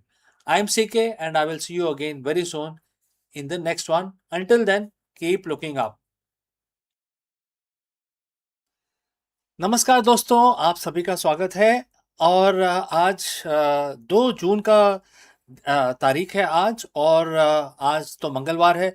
तो आज अपना दिन शुरू करने से पहले हम हनुमान जी की प्रार्थना करेंगे, और हम हनुमान चालीसा का पाठ करेंगे। आप भी हमारे साथ जुड़े और हनुमान चालीसा का पाठ करें। चलिए शुरू करते हैं। श्री गुरु चरण सरोज रज, निज मन मुकुर सुधार, वर्णव रघुबर बिमल जसु, जो दायक फल चार। बुद्धिहीन तनु जानिके, सुमरो पवन कुमार, बल बुद्धि विद्या देहु मोहे, हरेउ क्लेश विकार। जय हनुमान ज्ञान गुण सागर, जय कपीस तेहु लोक उजागर। रामदूत अतुलित बल धामा, अंजनी पुत्र पवन सुत नामा। महावीर विक्रम बजरंगी, कुमति निवार सुमत के संगी। कंचन वरन विराज सुवेसा, कानन कुंडल कुंचित केसा। हाथ वज्र ओ ध्वजा बराजे, कांधे मूज जनेऊ साजे। शंकर सुवन केसरी नंदन, तेज प्रताप महाजगबंदन। विद्यावान गुणी अति चातुर, राम काज करवे को आतुर। प्रभु चरित्र सुनवे को रसिया, राम लखन सीता मन बसिया। सूक्ष्म रूप धरी सियहि दिखावा, विकट रूप धरी लंक जरावा। भीम रूप धरी असुर सहारे, रामचंद्र जी के काज सवारे। लाए सजीवन लखन जी आए, श्री रघुवीर हर्ष उर लाए। रघुपत कीनी बहुत बढ़ाई, तुम मम प्रिय भरत संभाई। सहस बदन तुमरो यश गावे, अस कहि श्रीपति कंठ लगावे। सनकादि ब्रह्मादि मुनीसा, नारद सारद सहित अहिसा। जम कुबेर दिक्पाल जहां थे, कवि कोविद कह सके कहां थे। तुम उपकार सुग्रीव ही कीना, राम मिलाए राजपद दीना। तुमरो मंत्र विभीषण माना, लंकेश्वर भय सब जग जाना। जुग सहस्त्र जोजन पर भानु, लील्यो ताही मधुर फल जानू। प्रभु मुद्रिका मेल मुख माही, जलधि लांघे अचरज नाही। दुर्गम काज जगत के जेते, सुगम अनुग्रह तुमरे तेते। राम दुआरे तुम रखवाले, होत न आज्ञा बिन पैसारे। सब सुख लहे तुम्हारी सरना, तुम रक्षक काहू को डरना। आपन ते समारो आपे, तीनों लोग हाँकते कापे।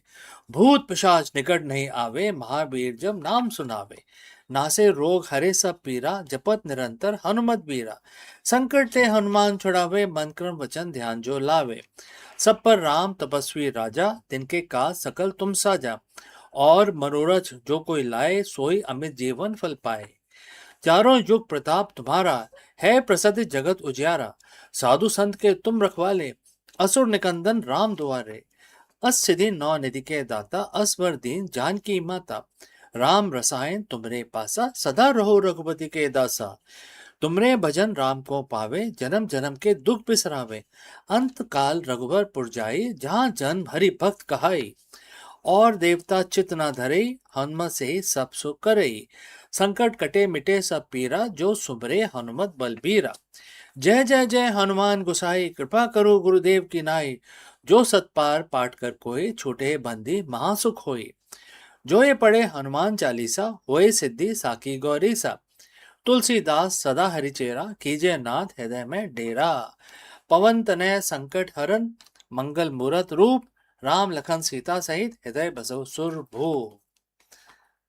आपका दिन मंगलमय हो। चलिए आज अपना दिन शुरू करते हैं। नमस्कार।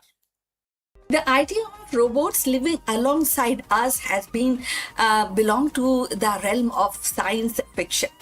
Yet today it is edging into the reality. With the debut of AI-powered robot designed specially for home use, the boundary between futuristic imagination and everyday life is dissolving. These machines are no longer confined to factory floors or research labs. They are stepping into kitchen, living room, bedroom, promising to transform the domestic routine. The debut of AI robots for domestic use is not just a technological milestone, it is a cultural one also. It sparks curiosity, inspires hope, ignites debate. So, are we welcoming helpful assistants into our lives or surveillance device disguised as a companion? The answer may shape not only the future of our household but also the broader relationship between human and intelligent machine. Artificial intelligence has begun to step out of the research lab and corporate offices into the most intimate of the space, our home. So debut of AI powered domestic robots marks a turning point in consumer technology, one that blends convenience with controversy. So these machines are designed to handle everyday tasks, tidying rooms, monitoring energy use, assisting with cooking, or even offering companionship.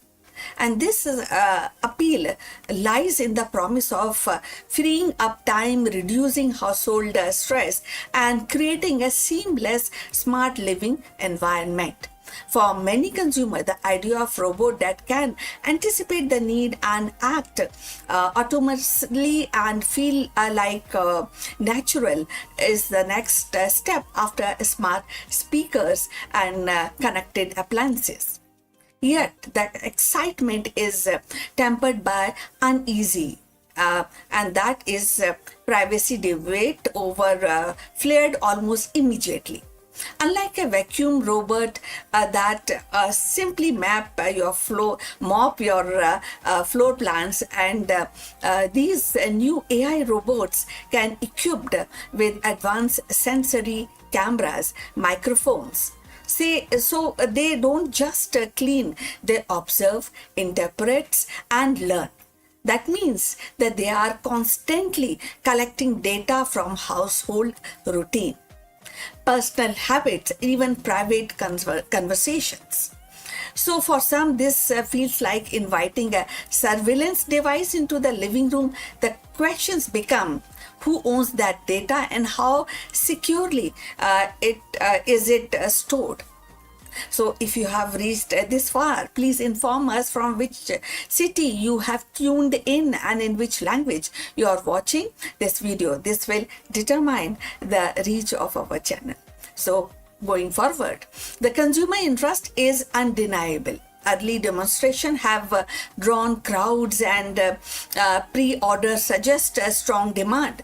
Families imagine robots that can help elderly relatives, parents, and vision assistants with the childcare. And the professionals see value in delegating some routine work. So, but alongside with enthusiasm, the critics warn of the risk of dependency and erosion of boundaries.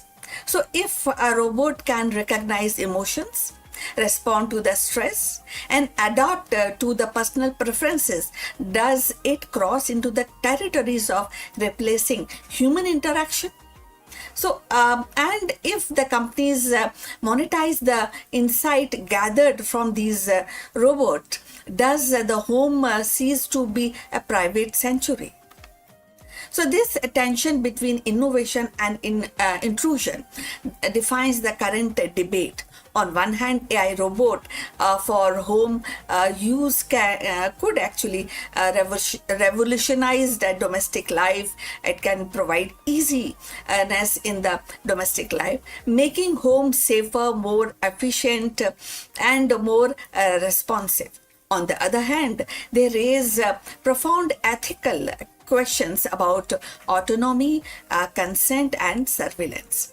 The debut of these robots is not just a technological milestone, it is a cultural one too. It actually forces society to grapple with what we value more: convenience or privacy, automation or intimacy. For now, the spotlight remains on consumer curiosity. The allure of futuristic living is strong, and many are eager to experiment. But as adoption spread, the conversation will inevitably shift from novelty to accountability. The home, once the most private space, is becoming the next frontier for AI, and how we navigate this frontier will shape not only our domestic life but also our broader relationship with technology. The arrival of AI robots in our home is more than a technical upgrade. It is definitely, as we are discussing, cultural shift. These machines promise efficiency, they also promise safety, and even the companionship, yet they are that is a challenge of our notion of privacy, intimacy within the household. So, as consumer embrace this, and society must also confront the deeper questions: how much of our personal lives are we willing to share with the machines, and who ultimately control that information? So, so that is that whether they become a trusted helper or controversial intruders will depend only on the technological itself, but also value we choose to uphold as we invite artificial intelligence into our most private corners of our lives. So we have come to the end. Thanks for watching. Please like and subscribe our channel, and see you in the next one. But before we close this live streaming, few words about our affiliate partner. Stop settling for a good enough video. If your built-in laptop camera looks like a grainy mess, it is time for an upgrade. Want to instantly level up your video presence? I like to present the Lenovo Performance FHD webcam. This is a game changer for your desktop setup. Technically, this is packed.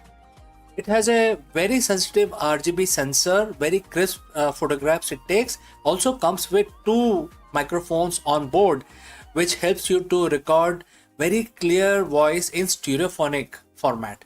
And these microphones are very sensitive. You can actually move away from the camera up to 2 meters, and these microphones will pick up your voice without any problem. This is a very strong piece. This is very sturdy. Comes with tripod ready. Comes with a very long leash, so it gives you a lot of flexibility to place the webcam wherever you want to keep in your studio. And also it has a swivel base, which is also very handy. So if you want to basically level up your game and you want to pick up this camera at a discount, please click on the link here or scan the QR code. Now let's get back to our video.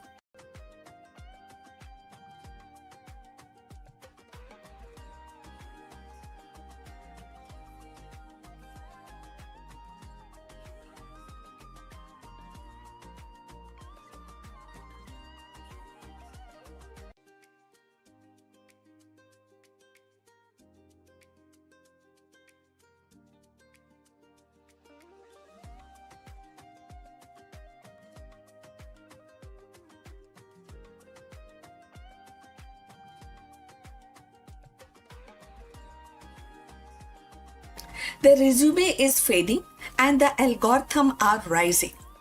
Welcome to the new age of hiring. For a generation, the resume has been the passport to opportunity, a single sheet of paper meant to capture the essence of person's career, ambition, and potential. Recruiters relied on it as their compass, scanning from keywords, actually judging the experience and making the judgment further. And that shaped the lives and the companies alike. But in today's corporate world, the compass is being recalibrated. Artificial intelligence has entered the hiring arena, shifting the focus from polished resume to predictive algorithm. What once depended on the human intuition is now increasingly governed by machine logic. And the ripple effect are transforming not only how company recruit, but also how candidates present themselves. For decades, the hiring process has revolved around the resume, carefully crafted document meant to summarize a candidate's skill, experience, and aspirations. Recruiters would shift through the stacks of resumes, searching for the right fit and often relying on the intuition and human judgment. But today, the familiar ritual is being disrupted. Algorithms are shaping in and reshaping corporate hiring strategies and slowing down the traditional recruitment as we know it. Artificial intelligence is no longer confined to futuristic speculation. It is embedded in the very fabric of talent acquisition. So companies are deploying AI-driven platform that scan thousands of applications in a second, identifying patterns invisible to human eye. And instead of recruiters spending hours and like judging the resumes and finding out the right candidate, machine learning models evaluated it very fast and very the behavioral clue and the skill is being judged by the machine. Competencies are judged by the machines, and the result is hiring process is more faster, more data driven, and at least in theory more objective. Yet this shift is not without tension. Traditional recruitments relied heavily on human interaction.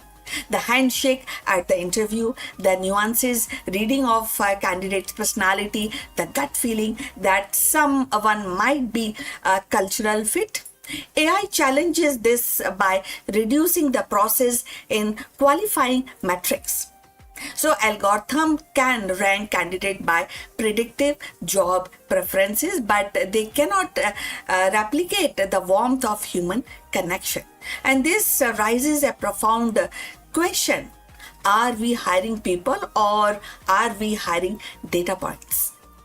So if you have reached this far, please inform us from which city you have tuned in and in which language you are watching this video. This will help us to determine the reach of our channel. So now going forward, so when we are talking about resume and the algorithm shift in the job market, the corporates are embracing the AI because it promises efficiency. In industries where the talent demand is high, AI tool can cut hiring timelines dramatically, and they can also help reduce bias, at least when designed carefully by focusing on the skill rather than demographic markers. For example, AI can highlight the candidate from unconventional background who might otherwise be overlooked. So paradoxically, if the algorithm are actually trained on biased historical data, they risk perpetuating the very inequalities they are meant to solve. So the slowing of traditional recruitment is evident in diminishing role of resume themselves.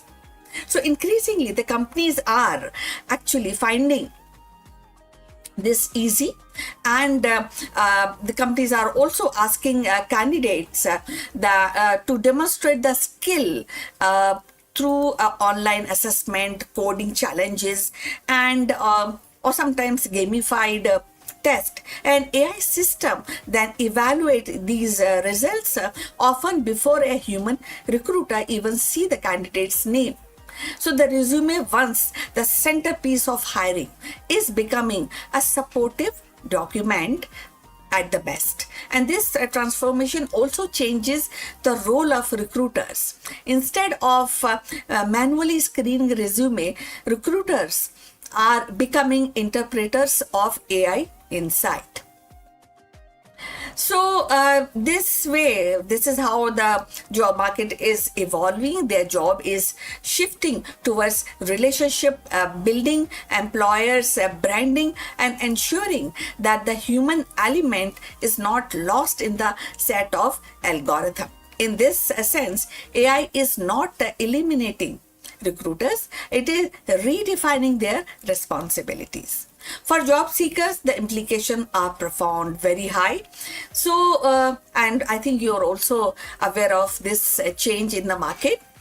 So, when we talk about the candidates and the getting hired by big companies, by corporate, so there's the role of crafting a resume with a clever wording may no longer be enough. Candidate must learn to speak algorithm and tailoring their application to highlight measurable skills and and also the AI system which actually AI system recognize.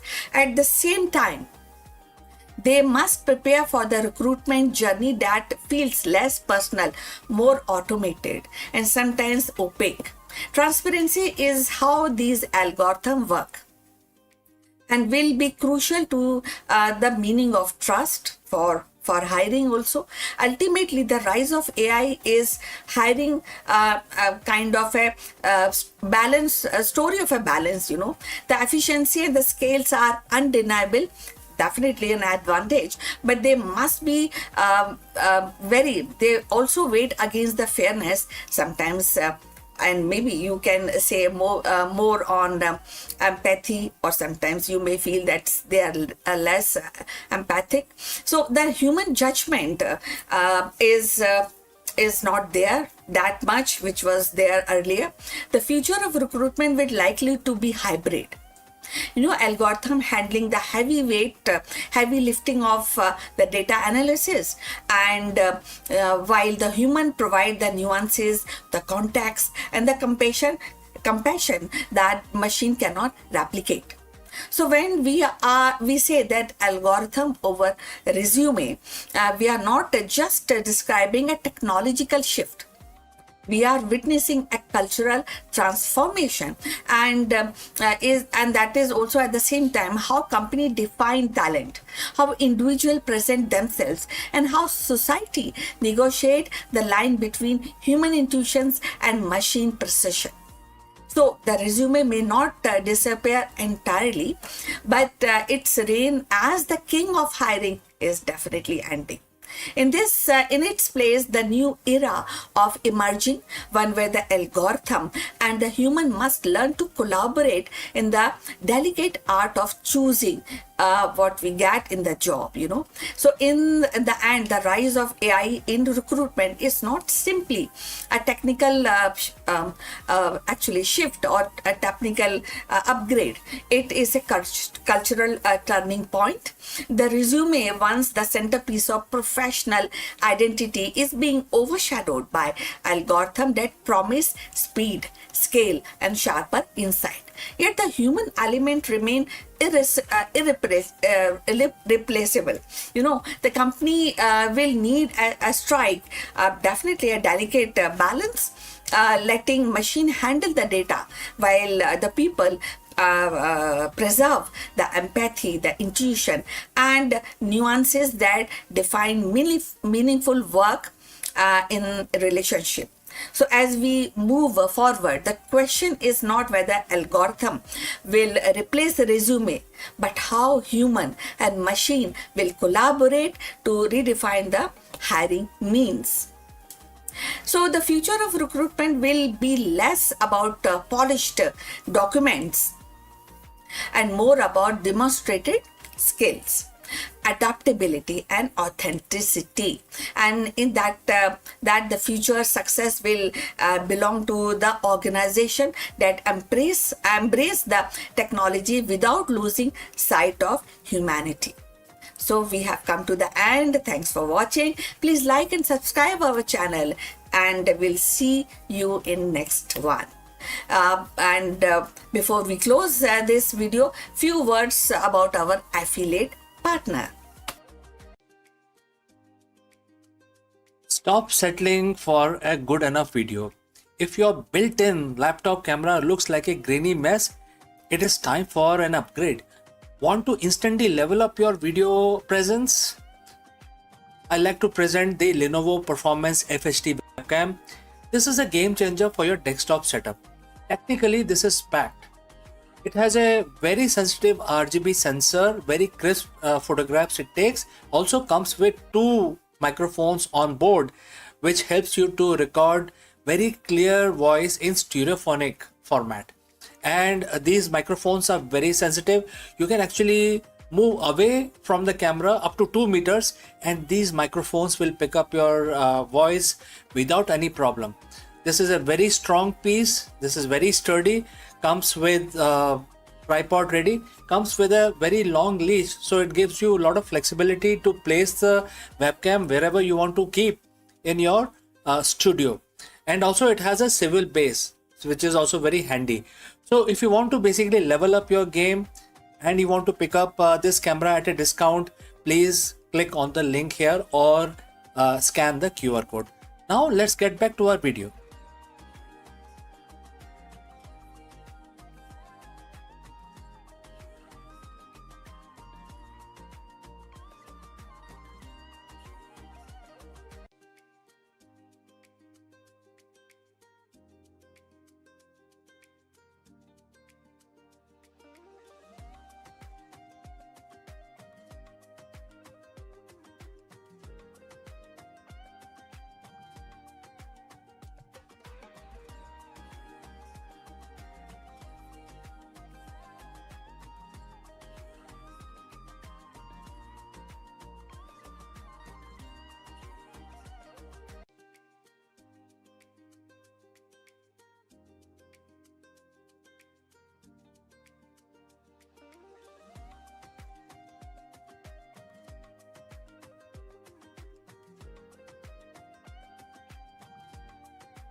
In the dawn of Vedic age, when human curiosity first turned towards the stars and the mystery of fire, one sage stood at the crossroad of spirituality and science. So we are talking about Rishi Angira.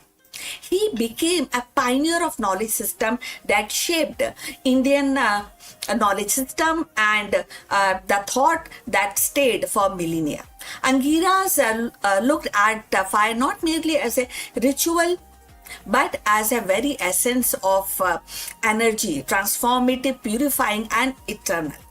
He listened to the sound not only as a chant but as a scientific medium, a carrier of wisdom across generations. He gazed the cosmos and saw order, symmetry and proportion, principle that would echo in maths and astronomy long after his time. And above all, he taught that the body, mind and universe were not separate realms but a reflection of one harmonious whole. And in 2026, the contribution of Rishi Angira feels more relevant than ever because his teachings sit at the intersection of science, philosophy and holistic living, exactly where the modern society is searching for balance. In the vast tapestry of India's spiritual and intellectual heritage, few figures stand out as bright as Rishi Angira.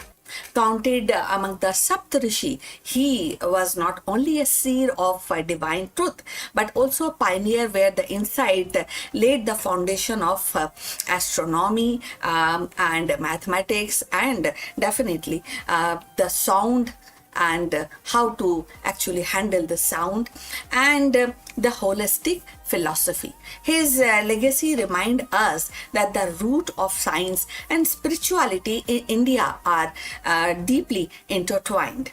So, Angira is often described as the sage of fire.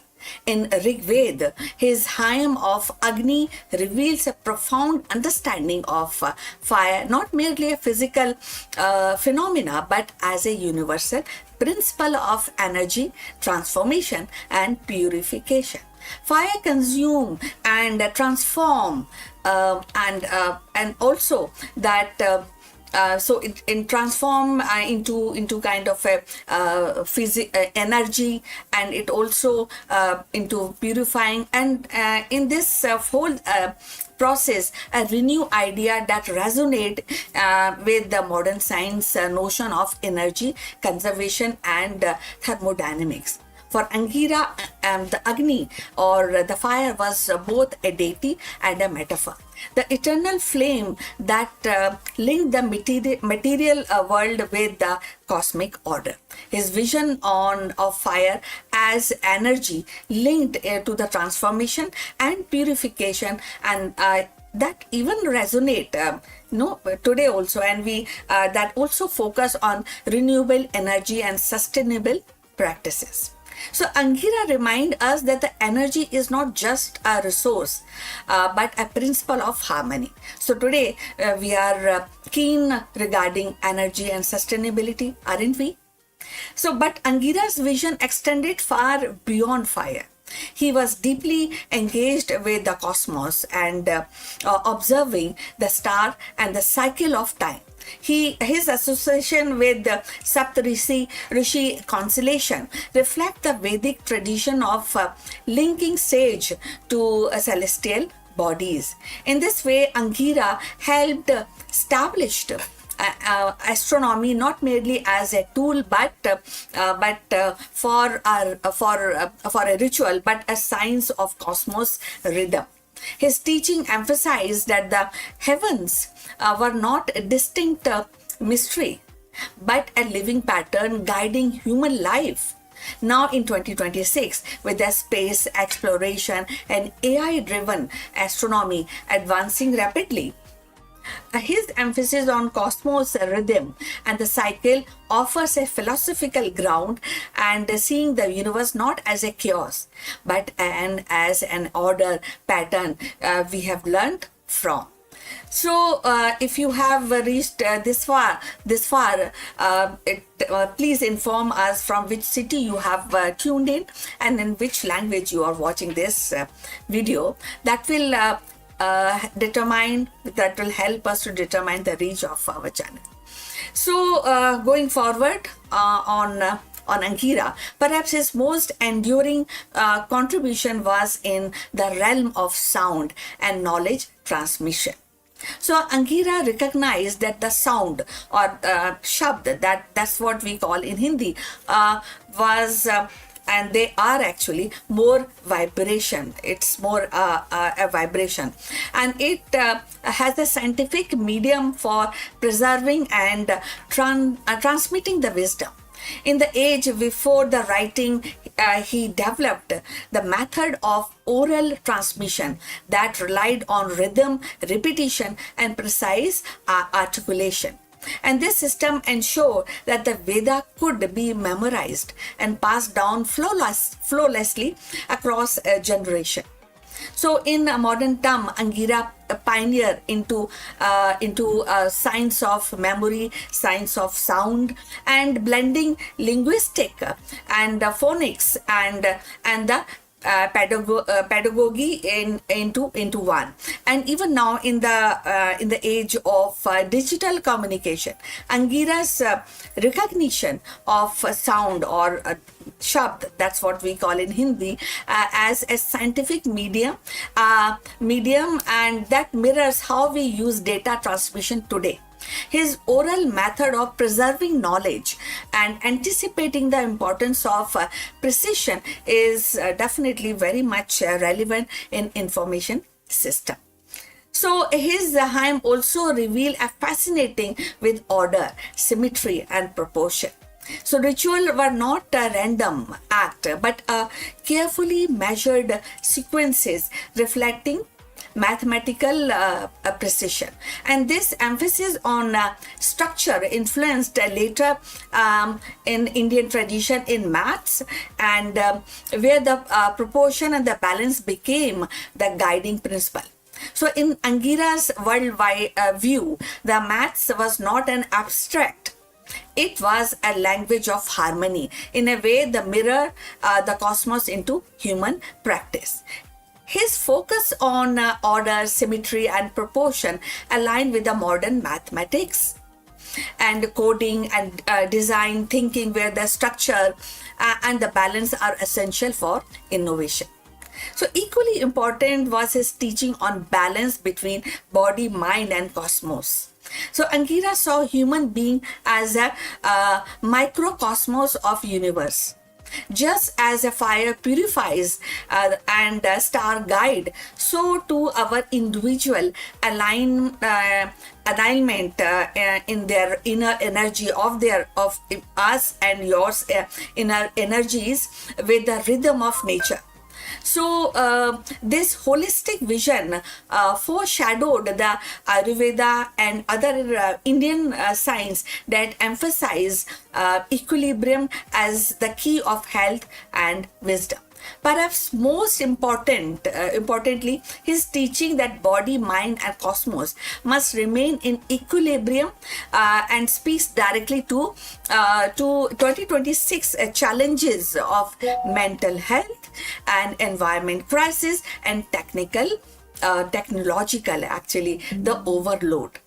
So, taken together, Angira's contribution form a remarkable legacy. He gave us the vision of fire as an energy, astronomy as a cosmic order, sound as a scientific transmission, and mathematics as a symmetry, and philosophy as a balance. So his work reminds us that science, spirituality were never separate in Vedic age. They were two sides of one quest for truth. So as we look back and as we analyze the teaching of Angira, though in that context, Angira emerged not only as a sage but as scientist of soul and cosmos. His insights continue to inspire, urge us to see the universe not as a collection of isolated phenomena, but as a living, ordered whole. In his hymn, we hear the echoes of timeless truth that knowledge, whether spiritual or scientific, is a flame meant to illuminate, transform, and guide humanity towards harmony with the cosmos. So in Vedic dawn, the Angira lit the flame of knowledge, of science, where the fire becomes energy, sound becomes knowledge, and cosmos becomes order. So in the end, Rishi Angira emerged not as a sage of Vedic age, but a visionary who saw science and spirituality as two currents of same river. His hymn to fire reveals the energy as a principle of transformation and purification. His devotion to sound gave humanity a flawless system of oral knowledge transmission, ensuring the wisdom echo across the centuries. And his fascination with symmetry and proportions seeded the spirit of mathematics, while his gaze at the star aligned human life with the cosmos rhythm. What Angira taught us was simple yet profound. The body, the mind, and the cosmos are not separate realm, but reflection of the same kind of alignment, same as a kind of living, the way of living actually. So when we go forward about his teaching, I would also request you to send us the comments what you think, and if you want to add something on this in this context, please, we welcome your comments. So his vision was knowledge was not a possession but a flame meant to illuminate, purify and guide. As we look back today, his legacy reminds us that the true wisdom lies in the balance and between energy, order, and between sound and silence, between the human and the cosmos. So please send, as I was requesting you, send your comments on this subject, and also please subscribe our channel for more insights to Indian spirituality, mythology. So see you in the next one. But before we end, few words about our affiliate partner.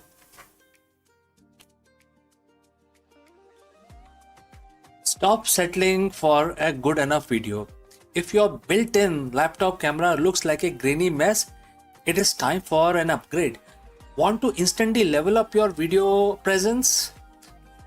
I like to present the Lenovo Performance FHD webcam. This is a game changer for your desktop setup. Technically, this is packed. It has a very sensitive RGB sensor, very crisp photographs it takes. Also comes with 2 microphones on board, which helps you to record very clear voice in stereophonic format. And these microphones are very sensitive. You can actually move away from the camera up to 2 meters and these microphones will pick up your voice without any problem. This is a very strong piece. This is very sturdy. Comes with tripod ready, comes with a very long leash, so it gives you a lot of flexibility to place the webcam wherever you want to keep in your studio. And also it has a swivel base, which is also very handy. So if you want to basically level up your game and you want to pick up this camera at a discount, please click on the link here or scan the QR code. Now let's get back to our video.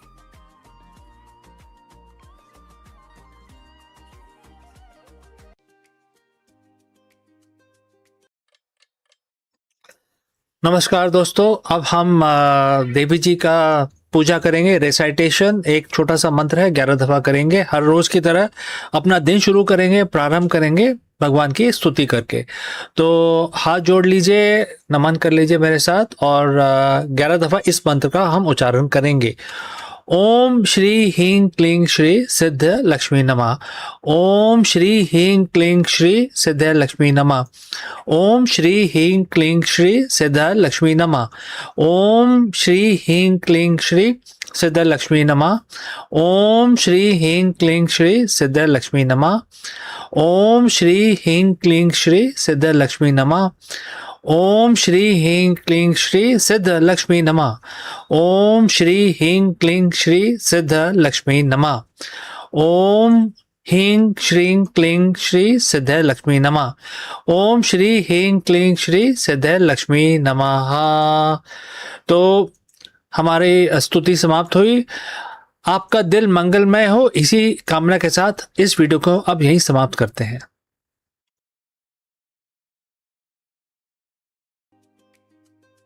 For decades, the thick yellow-orange clouds of Venus have hidden a secret. While we have understood the upper atmosphere, the lower haze has remained one of the planetary science's greatest enigma until now. In this video, we dive into the groundbreaking discovery that reveals the true source of this mysterious layer, which is cosmic dust. Let's go and find this out. Venus is often called as Earth's evil twin. At first glance, it is the same size, has the same composition, and sits right next door in our solar system. But beneath that beautiful glowing facade lies a nightmare. Surface temperature hot enough to melt lead, atmospheric pressures that would crush a submarine, and thick cloud of corrosive sulfuric acid. For over 50 years since the first probe, like the US, Soviet Venera and NASA's Pioneer Venus descended into the toxic soup, scientists have been haunted by the specific mystery.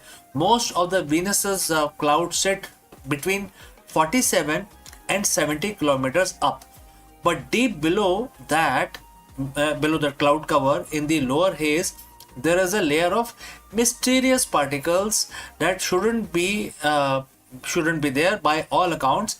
And what causes these particles to float in that area, it was a mystery. So what created them? Why won't they go away? For half a century we had no answers, but today in 2026 a team of researchers from Tokuwu University and the Royal Belgian Institute for Space Astronomy has finally cracked the case, and the answer didn't come from the volcanoes of Venus, it came from the stars. To understand the discovery, we have to understand why the lower haze is so enigmatic in the first place. Friends, if you have reached this far, please inform from which city you have tuned in and in which language you are watching this live stream. This will help us determine the reach of our channel. Alright, let's proceed further. On Earth, clouds are simple. Water evaporates, condenses, and eventually fall as rain. On Venus, it's a cycle of sulfur. Sulfuric acid clouds dominate the upper atmosphere. However, as you go deeper towards the surface, the temperature skyrockets. By the time you get below 47 kilometers, it becomes so hot that sulfuric acid cannot exist as a liquid droplet. It evaporates into gas. Logically, the clouds should just stop, but they don't. Probes descending through this kill zone in the year 1970 and it is detected a persistent ghostly haze of solid particles. For decades, the theories flew. Was it volcanic ash being kicked up from the surface? Was it some strange chemical reaction? We didn't understand at all. None of these models worked. The math never added up until Hiroki Karayu and his team decided to look at what Venus was eating from space. Every day, every planet in our solar system is bombarded by cosmic dust, tiny fragments left behind by the comets and colliding asteroids. We see these on Earth as shooting stars. When these meteors hit an atmosphere, they burn up, creating what scientists call meteoric smoke. These are nanometer-sized mineral particles, essentially tiny bits of iron, magnesium, and silicon. The research team used a state-of-the-art microphysical model to trace the life cycle of these particles as they enter the Venusian atmosphere. Here is the aha moment. As this cosmic dust drifts down from top of the atmosphere, it enters the sulfuric acid cloud deck. Instead of just passing through these tiny mineral bits as nuclei, essentially the seeds that sulfuric acid droplets grow around, but then the particles keep falling. They reach that 47-kilometer mark where the heat becomes unbearable. The sulfuric acid shell evaporates away, but the solid mineral core, which is the cosmic dust, remains. This is where the mystery is truly solved. When the acid evaporates, it leaves behind these naked mineral cores. Because the atmosphere at this depth is so dense, these tiny particles start bumping into each other at very high rate. They don't just bounce off, they kick, they stick also. Sometimes they kick, move away and collide with other particles. This process is called the coagulation. These tiny grains of stardust clumps together to form larger, more complex particles. This is exactly what the Pioneer Venus probe saw decades ago, the haze of solid, non-volatile particles that survived the heat. The team simulation didn't just suggest this could happen.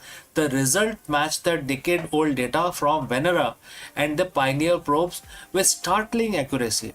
After 50 years, the ghost of Venus has a name. It is the processed remains of billions of shooting stars. So why does this matter beyond just solving an old puzzle? Because this dust isn't just a passive visitor. It is actively terraforming, or rather Venus forming, the planet's climate. The researchers found that these cosmic seeds increase Venus' total cloud production by 20 to 30%. Without this rain of space dust, Venus might have thinner clouds, which would fundamentally change how much solar energy the planet reflects and how much heat it traps. Furthermore, these dust particles contains metallic elements like iron. This could finally explain the unknown UV absorber, the mysterious substance in Venus's cloud that sucks up ultraviolet light and has baffled astronomers for nearly a century. If the clouds are salted with iron from space, that explains the UV absorption perfectly. This discovery changes how we look at every planet. If the cosmic dust is shaping the atmosphere of Venus, it is likely doing the same for Jupiter, Saturn, and even distant exoplanets we are just now discovering. But the best part, we won't have to wait another 50 years to confirm this. In late 2020s, NASA Da Vinci mission will plunge through Venusian's atmosphere with most advanced sensors ever built. It will taste the air, measure the dust, and hopefully gives us high definition look at the cosmic haze we finally have understood now. The morning star still has many secrets, but thanks to a little bit of stardust and some brilliant modeling, one of its oldest mystery is finally put to rest. So friends, we have come to the end, and I see Megha Sharma joining us from LinkedIn, and she is joining us from Delhi. So Megha Sharma, great, you have informed us about your city. So friend, we have come to the end of our live stream today. Before I leave, a word about our affiliate partner. Stop settling for a good enough video. If your built-in laptop camera looks like a grainy mess, it is time for an upgrade. Want to instantly level up your video presence? I like to present the Lenovo Performance FHD webcam. This is a game changer for your desktop setup. Technically, this is packed. It has a very sensitive RGB sensor, very crisp photographs it takes. Also comes with 2 microphones on board, which helps you to record very clear voice in stereophonic format. And these microphones are very sensitive. You can actually move away from the camera up to 2 meters, and these microphones will pick up your voice without any problem. This is a very strong piece. This is very sturdy. Comes with tripod ready. Comes with a very long leash, so it gives you a lot of flexibility to place the webcam wherever you want to keep in your studio. And also it has a swivel base, which is also very handy. So if you want to basically level up your game and you want to pick up this camera at a discount, please click on the link here or scan the QR code. Now let's get back to our video.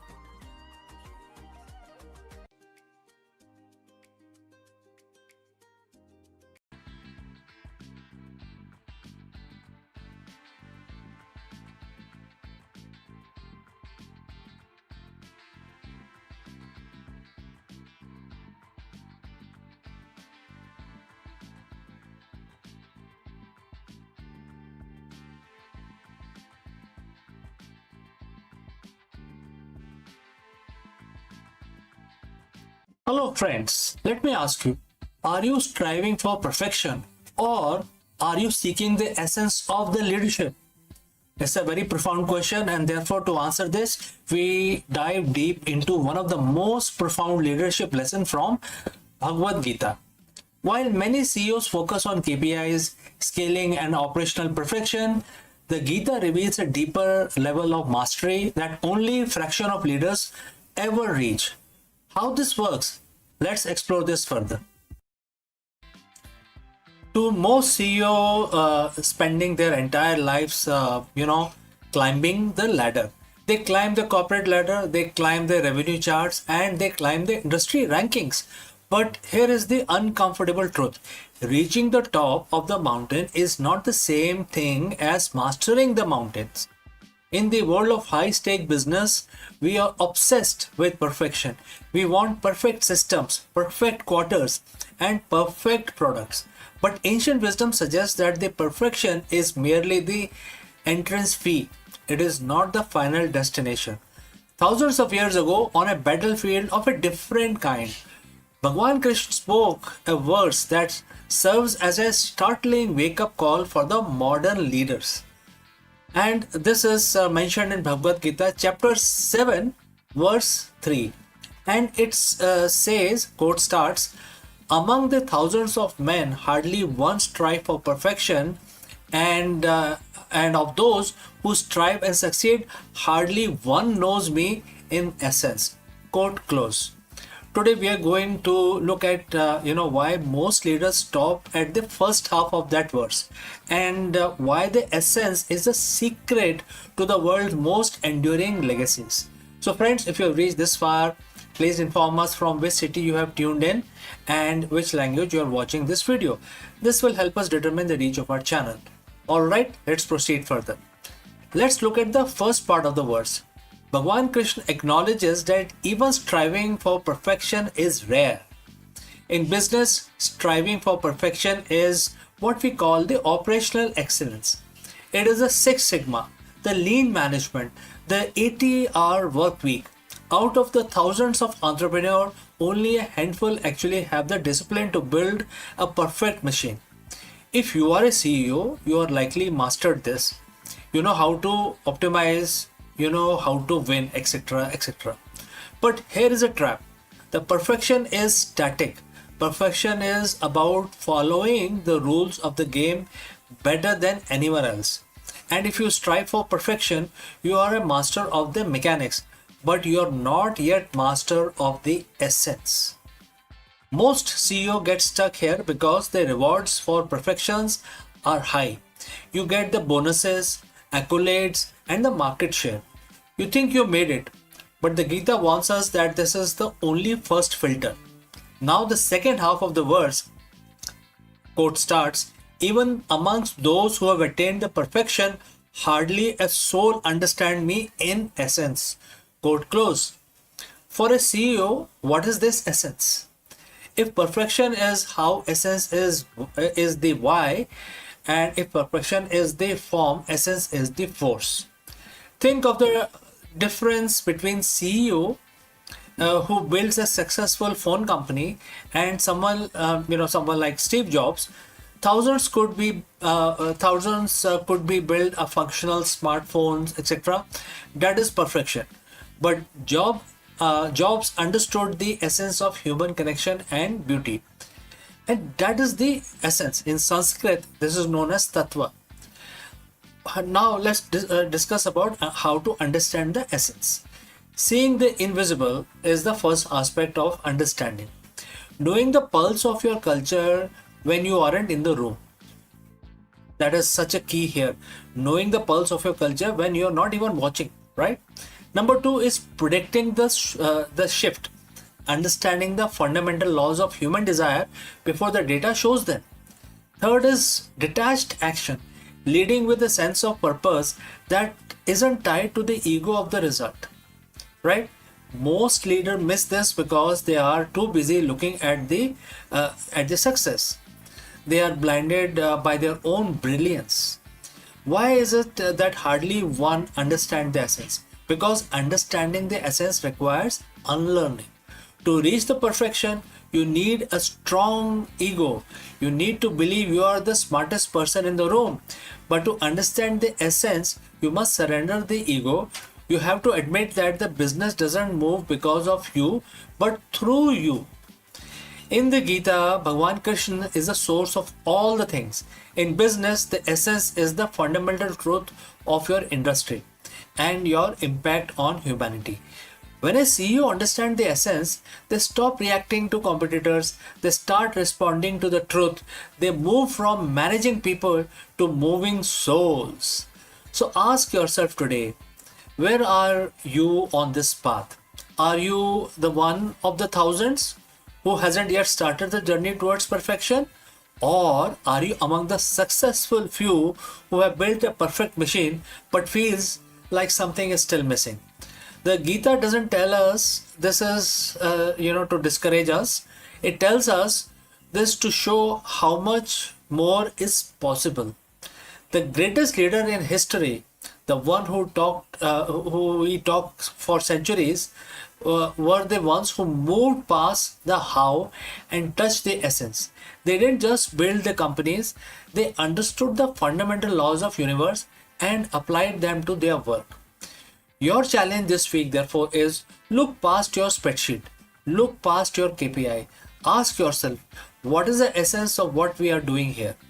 Because perfection is the destination, but essence is the beginning. So, friends, thanks for watching. And if you're already moved from perfection to essence, subscribe for more leadership insight from world greatest wisdom traditions, which is mentioned in Bhagavad Gita. And if you have any questions, please do not hesitate to send it across. Before I wind up, a word about our affiliate partner. Stop settling for a good enough video. If your built-in laptop camera looks like a grainy mess, it is time for an upgrade. Want to instantly level up your video presence? I like to present the Lenovo Performance FHD webcam. This is a game changer for your desktop setup. Technically, this is packed. It has a very sensitive RGB sensor, very crisp photographs it takes. Also comes with two microphones on board, which helps you to record very clear voice in stereophonic format. And these microphones are very sensitive. You can actually move away from the camera up to 2 meters and these microphones will pick up your voice without any problem. This is a very strong piece. This is very sturdy. Comes with tripod ready. Comes with a very long leash, so it gives you a lot of flexibility to place the webcam wherever you want to keep in your studio. And also it has a swivel base, which is also very handy. So if you want to basically level up your game and you want to pick up this camera at a discount, please click on the link here or scan the QR code. Now let's get back to our video.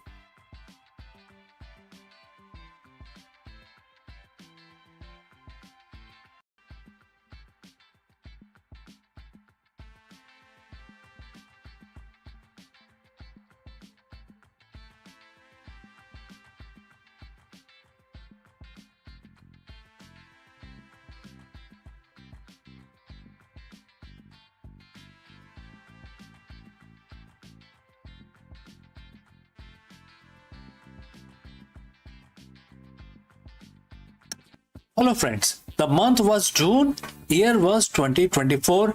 NASA's Curiosity rover accidentally crushed a rock in the Gale crater on Mars, revealing something scientists never expected, and that was pure elemental sulfur. While sulfur is common on Mars in compounds, finding it in its native form has a massive implication, not just for Martian geology, but for how we understand the resource scarcity on Earth.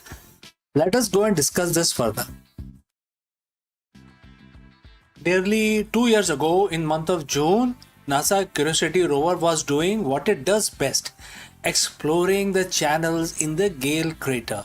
It was just another day on the red planet until the rover 6-ton frame rolled over a seemingly ordinary rock. The rock cracked, but instead of a usual red dust, Curiosity camera sent back something that made scientists at NASA jump out of their seats.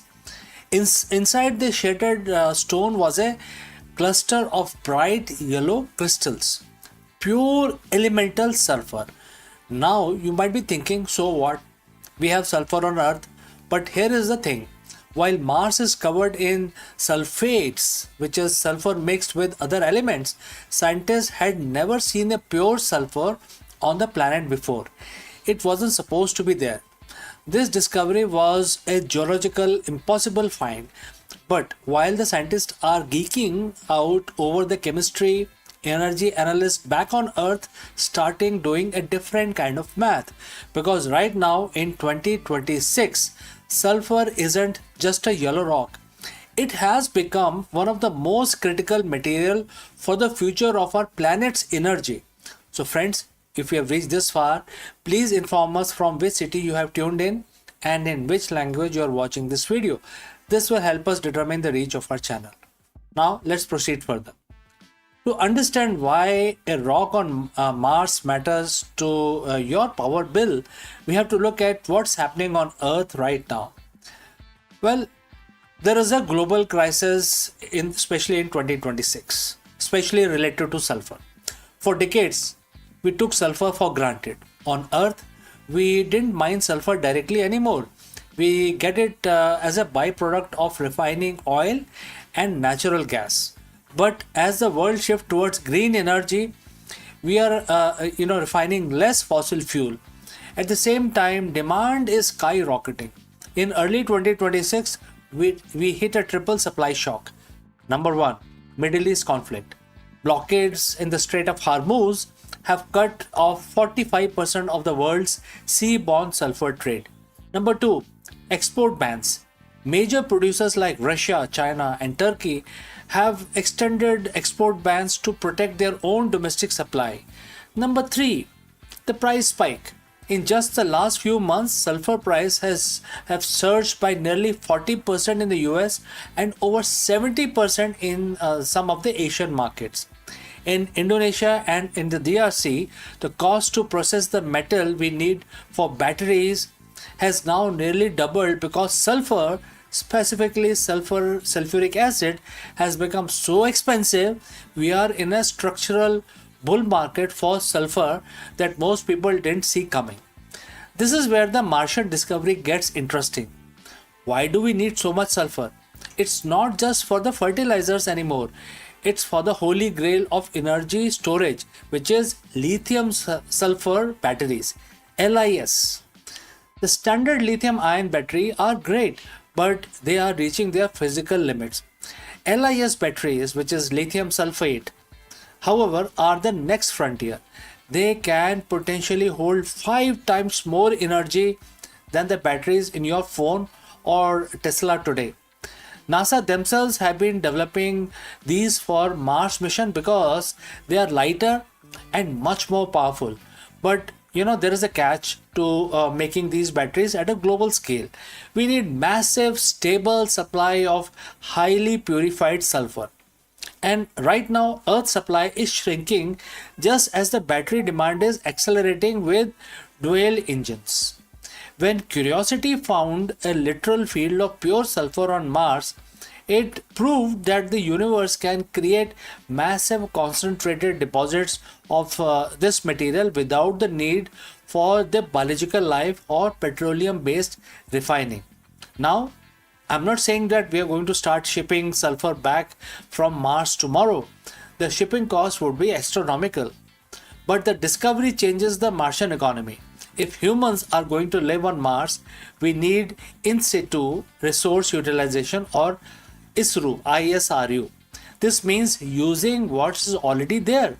Before this find, we thought that we had to bring sulfur from Earth or go through a complex chemical processing to get it to what we needed.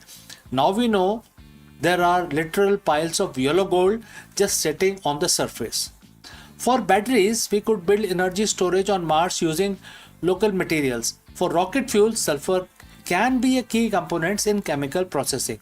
For agriculture, Martian greenhouses will need sulfur-based fertilizers to grow food.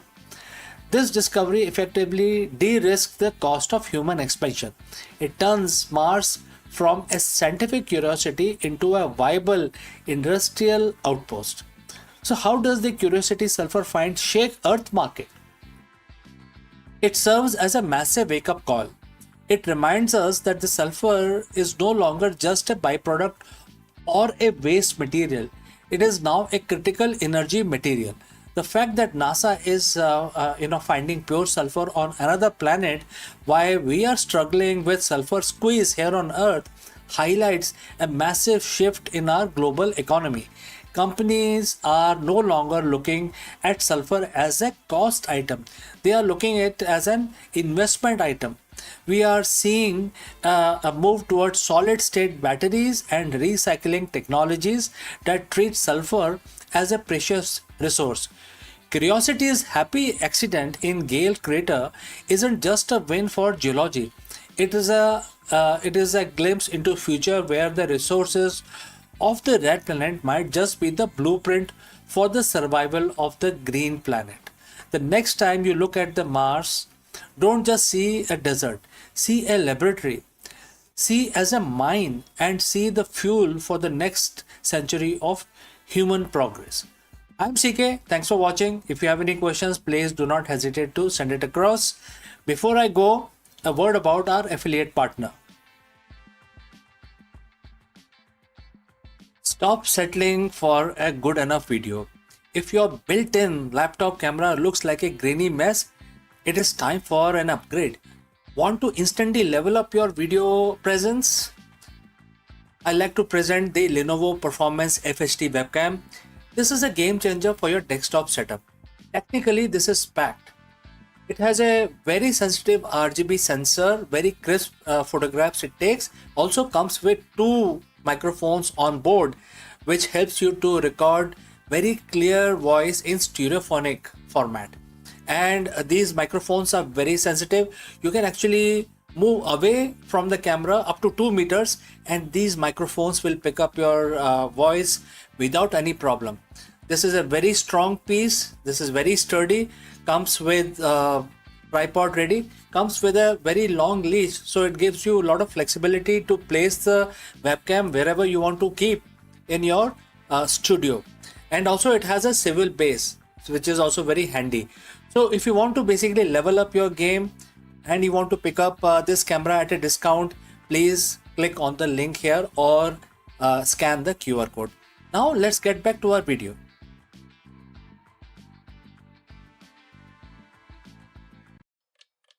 Hello friends, Namaskaram, and you're most welcome. Let me ask you, are you planning to buy a new vehicle in Delhi? Kindly stop. The Delhi government has officially launched the Delhi EV Policy 2026, and it changes everything for car, bikes and auto rickshaw buyers. If you buy a vehicle without knowing these rules, you could be missing out on lakhs in savings.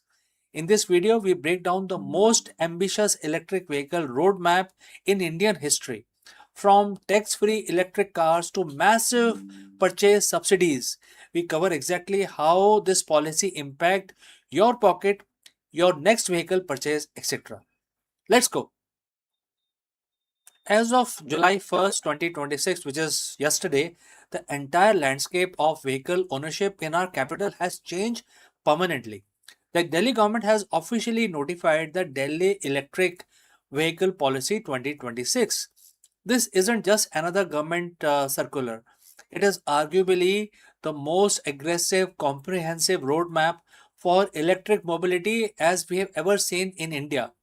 If you buy a vehicle today without understanding these new rules, you are quite literally leaving lakhs of rupees on the table, or even worse, buying a vehicle that might become a headache for you in just couple of years. Today we are breaking down the Delhi EV policy of 2026. We are going to cover the massive tax exemption, the direct purchase subsidies, the new scrappage incentives, and most importantly, the hard deadlines for when petrol and CNG vehicles will be phased out of the market. Let's get to into in the details.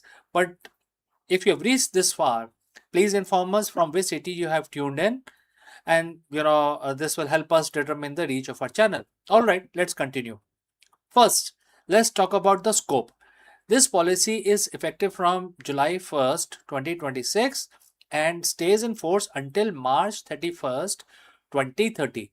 The Delhi government has committed a massive investment of 15,000 crores to make this transition happen. They aren't just hoping for shift, they are actually funding it. The first major win for the common consumer is the tax exemption. If you are eyeing an electric car with an ex showroom price of up to 30 lakhs, you're now looking at 100% exemption on road tax and registration fee. This is an immediate upfront discount on the road price of your vehicle. For those of you who think hybrids are the middle ground, take note.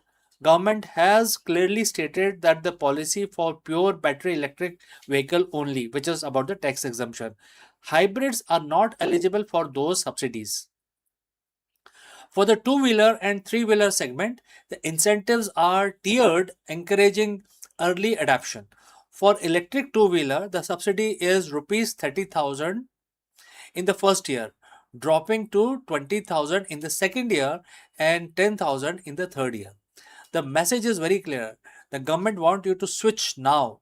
Don't wait for 3 years if you can make the move today. The story is even bigger for three wheelers. We are looking at a purchase incentive of 50,000 in the first year, 40,000 in the second year, and 30,000 in the third year. So, if you are a commercial operator or a daily commuter, these are not small figures. They are game changer for your operational cost. Now let's talk about the old car or the bike sitting in your garage. If you own a BS4 or older vehicle, you have been looking for an excuse to get rid of it. Well, you think this is it. Let's get rid of it. The policy introduced a scrappage incentive of rupees 1 lakh for those who scrap their old four-wheeler and replace it with a new electric car. For two-wheeler, the incentive is 10,000 rupees. The commercial truck, it goes up to 50,000 rupees. But and this is a big but, you need to follow the process correctly.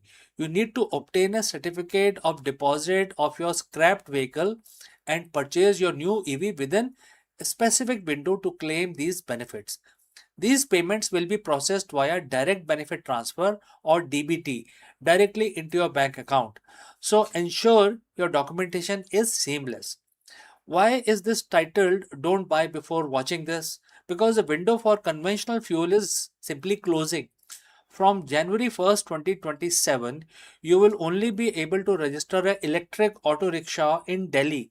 And for the two-wheeler market, which is huge in Delhi, the deadline is April 1st, 2028. After that day, the registration of new petrol and CNG two-wheelers will be completely phased out. Does this mean your current petrol bike is illegal? No, existing vehicles are safe, but it does mean that resale value of the conventional vehicles might shift significantly as we approach 2028. The government is also targeting 30,000 to 32,000 public charging points by 2030 to support this fleet. They are effectively building the gas station network of the future right under our noses. So, what is the verdict? If you are in the market for a vehicle in Delhi, you now have a roadmap between 1 lakh scrappage benefit, the road tax exemption, and the immediate purchase subsidy. The financial argument for sticking to petrol or diesel is weakening by the day. I strongly suggest you visit the upcoming government EV portal to check your specific eligibility before walking into a showroom. We'll be tracking the implementation of this policy closely on our channel. If you want updates on when the portal goes live or further analysis on how these changes affect the auto market, hit the subscribe button. I am CK. Thanks for watching, and I will see you again in the next one. Hello friends, welcome and namaskaram. Let me ask you, is the era of the crude oil reaching its sunset? In a provocative new market analysis, Morgan Stanley has declared that the salt is a new oil, signaling a fundamental shift in the global energy landscape. In this episode of Akulmach, we decode the strategic move behind this bold prediction. We were moving beyond the traditional commodity talk to explore why sodium ion technology is poised to disrupt the battery market, why major institutions are pivoting their long term resources and strategy towards the humble salt mine. Let's go. For over a century, the global economy has been fueled by a single substance. It's dictated borders, fueled wars, built empires, and defined the 20th century. We call it black gold. But what if I told you that the most powerful financial minds at Morgan Stanley are looking at the future where that black gold is being challenged by something you probably have in your kitchen right now? Yes, you heard it correctly. It is salt. Morgan Stanley has dropped the bombshell prediction. Salt is the new oil. It sounds hyperbolic, almost ridiculous at first, but when you look at the supply chain, the battery technology, and the massive shift in the global energy strategy, it starts to make sense. So, friends, before we move forward, if you have reached so far, please inform us from which city you have tuned in. This will help us determine the reach of our channel. Now, let us continue with our discussion. We aren't just talking about table salt, we are talking about sodium ion revolution. Let's decode this strategy. Segment 1 is the limitation of the lithium age. To understand why Morgan Stanley is making this call, we have to look at our current bottleneck, which is lithium. The transition to electric vehicle and the massive energy storage grid has been built entirely on the lithium ion batteries. But there is a massive problem. Lithium is expensive, it's geopolitically concentrated, and it is notoriously difficult to mine and refine. We are effectively trading one scarce geopolitical sensitive resource, oil, for another, which is lithium. The market knows this. Investors are tired of the volatility. They are looking for an alternative, and that is abundant, cheap, and decentralized. Salt, especially sodium, is everywhere. Unlike lithium, which is concentrated in specific triangle region of the world, salt can be found in almost every country on earth. It's cheap to extract, easy to process, and it does not require the same toxic environment footprint that we see with deep pit lithium mining. Morgan Stanley is essentially betting on the democratization of energy storage. If you can build a battery using sodium, you don't need to rely on supply chain that currently controls the battery market. And now with this, let's move to the next phase, which is the physics and the logic. So how does it actually works? This isn't just theoretical. Sodium ion battery technology has been in development for years, but the economics have been recently shifted to make it much more viable. The beauty of sodium is its stability. It performs better in cold weather than lithium, a huge factor for the automotive market. And it's inherently safer. While energy density is slightly lower than lithium for stationary storage, think powering a data center or a home backup system, sodium is absolutely winner. Think of it this way. Lithium is for high performance smartphones in your pocket. Sodium is for your massive power grids and electric trucks that move the global economy. So, Morgan Stanley analysts are looking at the scale. The future of the global economy isn't just about high speed EVs, it's about energy infrastructure. And when you calculate the cost per kilowatt hour at a global scale, sodium doesn't just compete with lithium, it threatens to dominate it. Next is the strategic shift and the geopolitics. Now, let's look at this through the lens of a business strategy.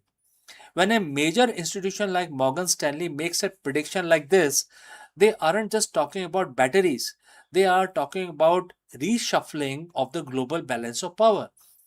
If the energy storage becomes cheap and abundant because of salt, the geopolitical power of countries that currently control the rare earth and lithium supply chains start to diminish. It's a total decentralization of energy empire.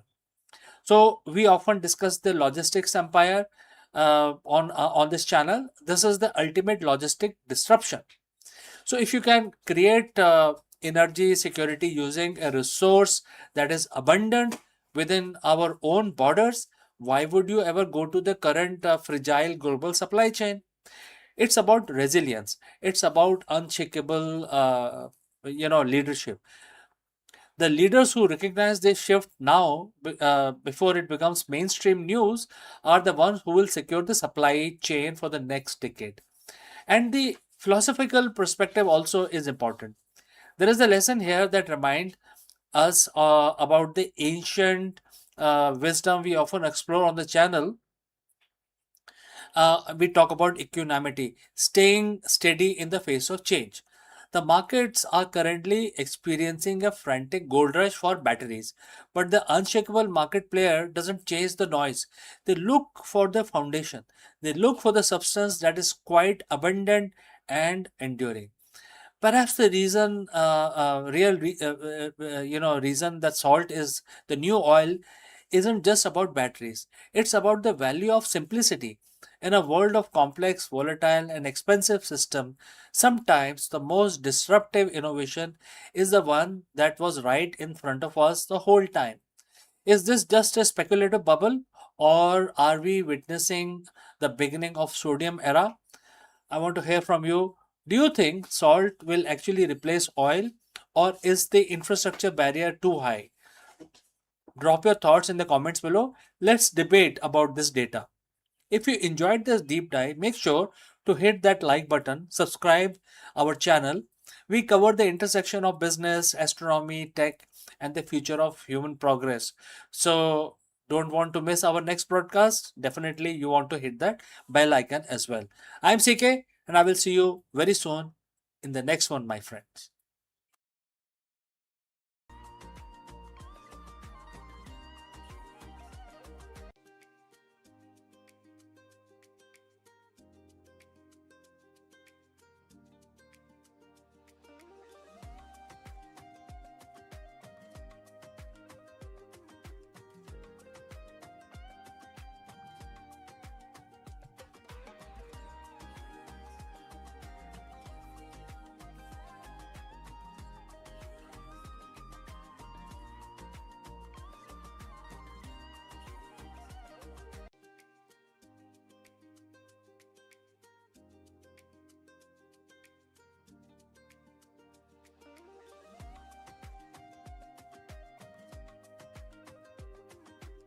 Hello, friends. Welcome to this high level executive briefing. We explore the profound leadership wisdom found in Bhagavad Gita. While the modern corporate culture often drives leaders towards external validation and endless doing within quotes, this ancient verse reveals that the most effective leadership comes from a state of internal being. The inside out executive breaks down how the concept of the yogi, one who is happy within and flooded with self enlightenment, translate directly to the modern C suite. Learn how to translate and transition from reactive management to proactive sovereignty. Let us explore this thought further. Welcome once again. We live in an era of the extreme leadership. We are taught that more we do, more we achieve. We track KPIs, market share, and quarterly growth. But there is a paradox at the top. Many executives have reached the pinnacle of the material success while they feel more hollow than when they started. Why is it that more we gain on the outside, the more we feel we are losing on the inside? Today we are looking for the answers in a 7,000-year-old text. We are exploring Bhagavad Gita chapter 5 verse 24. It offers a blueprint of what I call the inside out executive. Let's look at the verse itself, and Bhagwan Krishna says, and the quote starts, a yogi is happy within. He sees God within himself. He is flooded with self-enlightenment. He attains the liberation from material existence and unite with the divine. And the quote close. So friends, if you have reached this far, please inform from which city you have tuned in and in which language you are watching this live stream. This will help us determine our reach. Alright, let's proceed further. To the modern CEO, words like yogi or divine might feel distant. But let's translate this into a language of the leadership. A yogi is simply a person of the perfected discipline. Happy within himself means you are emotional, in your emotional state is no longer a hostage to the stock market or a boardroom meeting. Flooded with self-enlightenment is what we now call high-level intuition and clarity. This verse isn't about retiring to a cave, it's about becoming an unshakable in the boardroom. Most leaders are outside in. If the company performs, they are happy. If the media criticize them, they are miserable. Their internal world is a mirror of their external environment. The inside out executive flips the script. Verse 5.24 tells us that the source of joy must be internal. When you are happy within, you lead from a place of abundance rather than scarcity. You aren't making decisions because you are afraid of losing your status. You are making them because they are the right thing to do. This is where the self-enlightenment comes in. When the noise of ego and anxiety is silenced, you gain the quiet mind. In that quiet, you see the God within, or in professional terms, you access your highest intelligence. Now, let's talk about the most provocative word in this verse: liberation. In the Gita, this is the moksha, which is freedom from cycle of birth and death. For an executive, this is freedom from the material grind. Think about it. How much of your stress comes from things you cannot control? The economy, the competition, the global supply chain. Liberation means you are no longer a slave to these outcomes. You perform your dharma, which is your duty, with 100% intensity, but your soul isn't crushed if the result fluctuate. Ironically, this detachment makes you more powerful. A leader who doesn't need a specific outcome to feel whole is the most dangerous person in a negotiation. You have nothing to lose because your fulfillment is already locked in internal space. So, how do we apply this tomorrow morning, right? First, the morning audit. Before you check your emails, which is coming from outside, check your inside. Spend 5 minutes in silence. Find that internal happiness before the world try to give you its version of it. Alright? Number 2, intellectual detachment. During a crisis, ask yourself, is my happiness based on solving this, or is my happiness constant while I solve this? Right? Number 3 is lead by light. So verse 5.24 mentioned about flooded with light. Be the leader who brings clarity to the room, not heat. If you are enlightened within, you illuminate the path for everyone else. The verse ends by saying the yogi unite with the divine. In leadership, this is the union of the purpose and action. When your internal state matches your external impact, you aren't just working anymore, you are fulfilling your mission. So don't just lead a company, lead yourself first. Be the inside out executive. And friends, we have come to the end. Thanks for joining live. Thanks for your time. If you have any questions, please do not hesitate to send it across. Before we end this section, a word about our affiliate partner.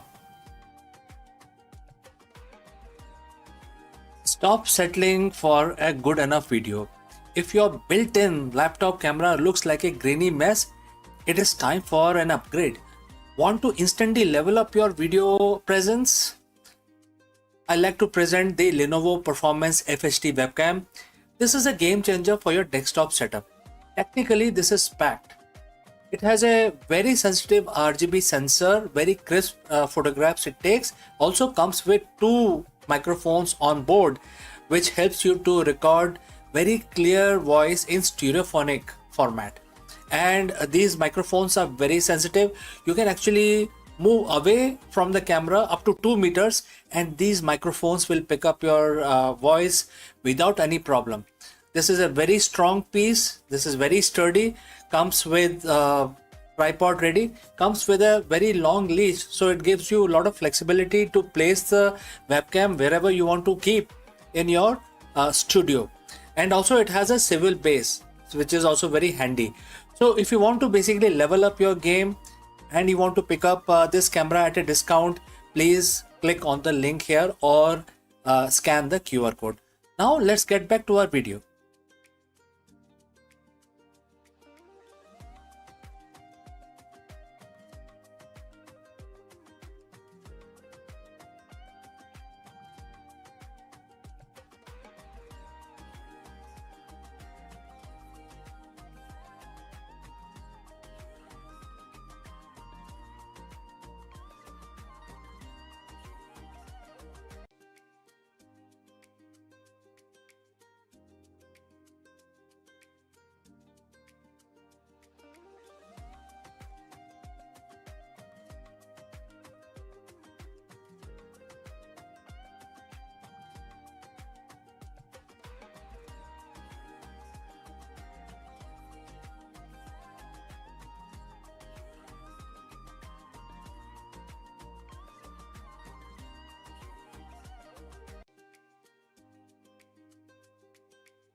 Hello friends, did you know that Oracle just secured a massive $300 million windfall and the cloud computing landscape will never be the same?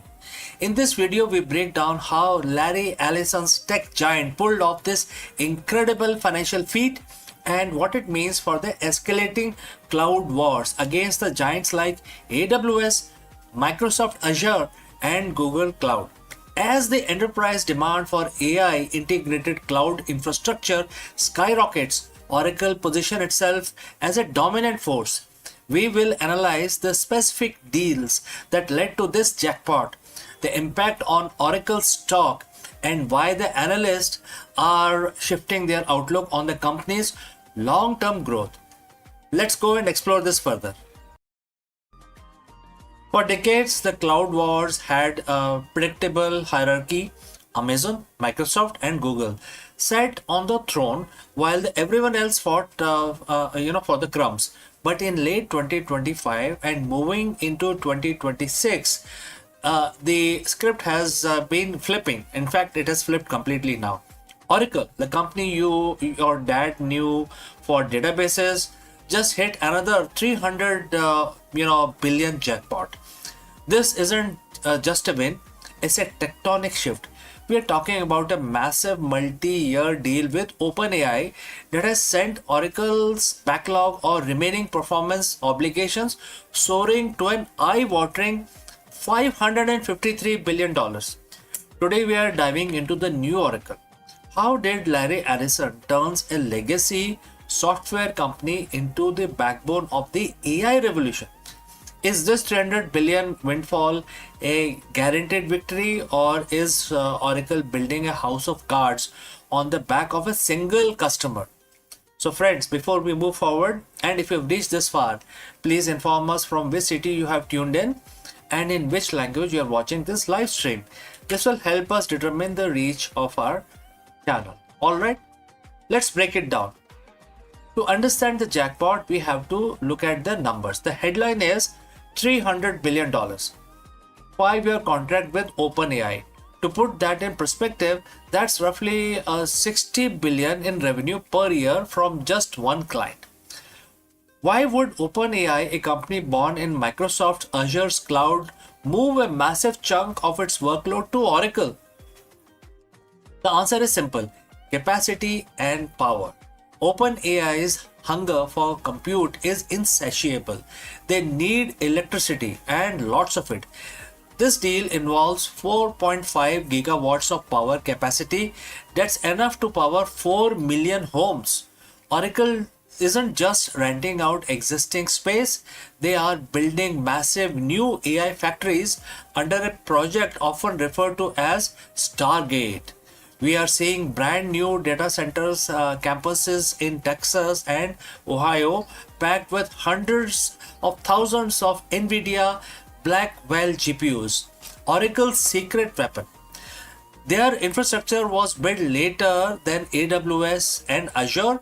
That sounds like a disadvantage, but it actually means their Gen 2 cloud was designed specifically for high performance workload and modern databases, the exact environment AI needs to thrive.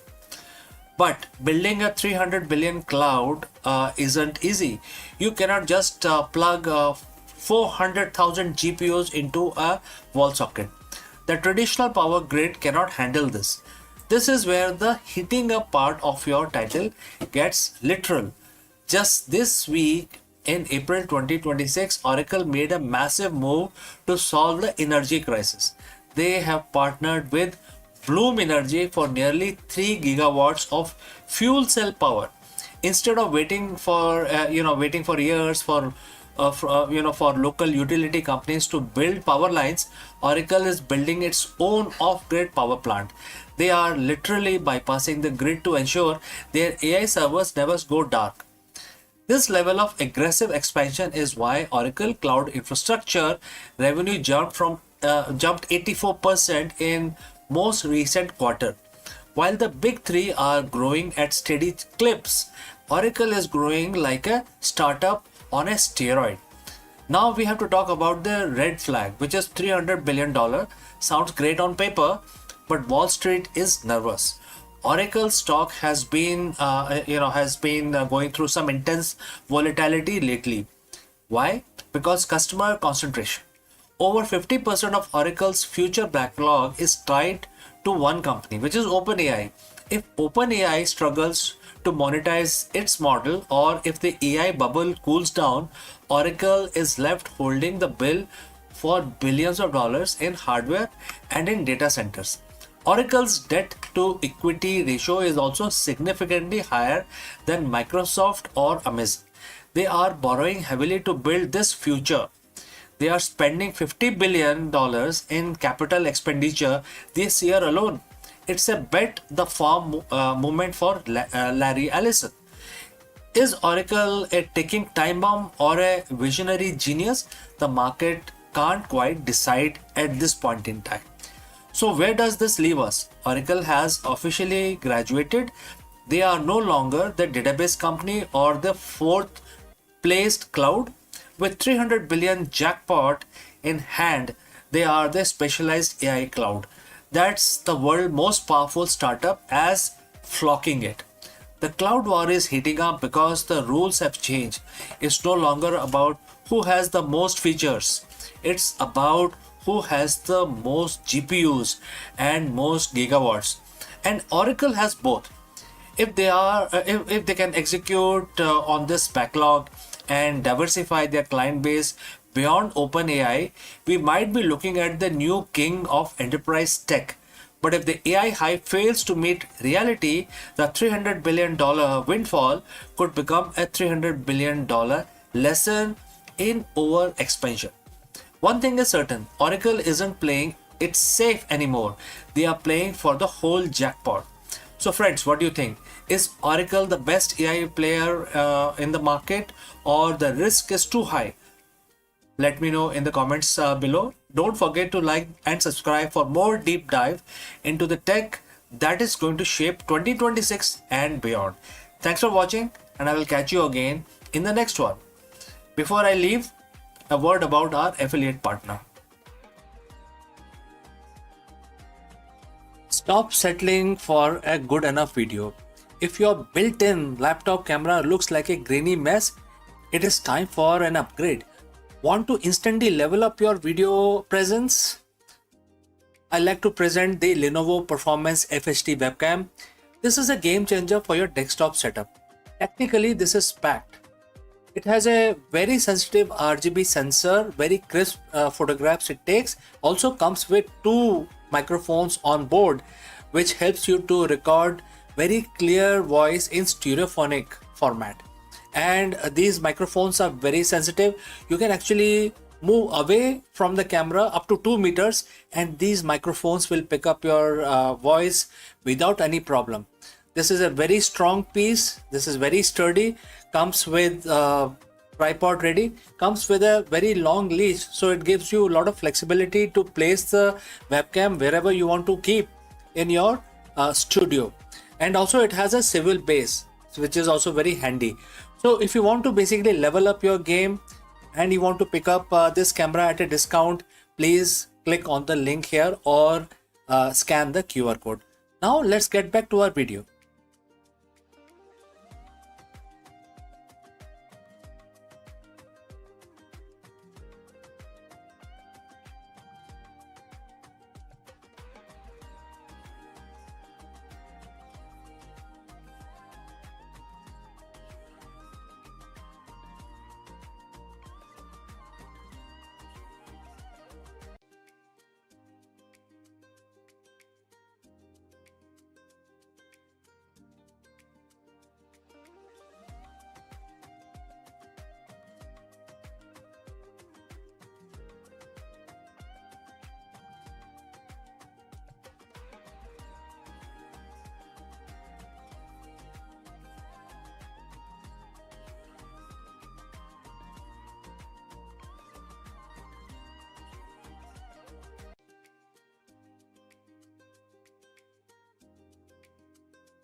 For decades, the thick yellow-orange clouds of Venus have hidden a secret.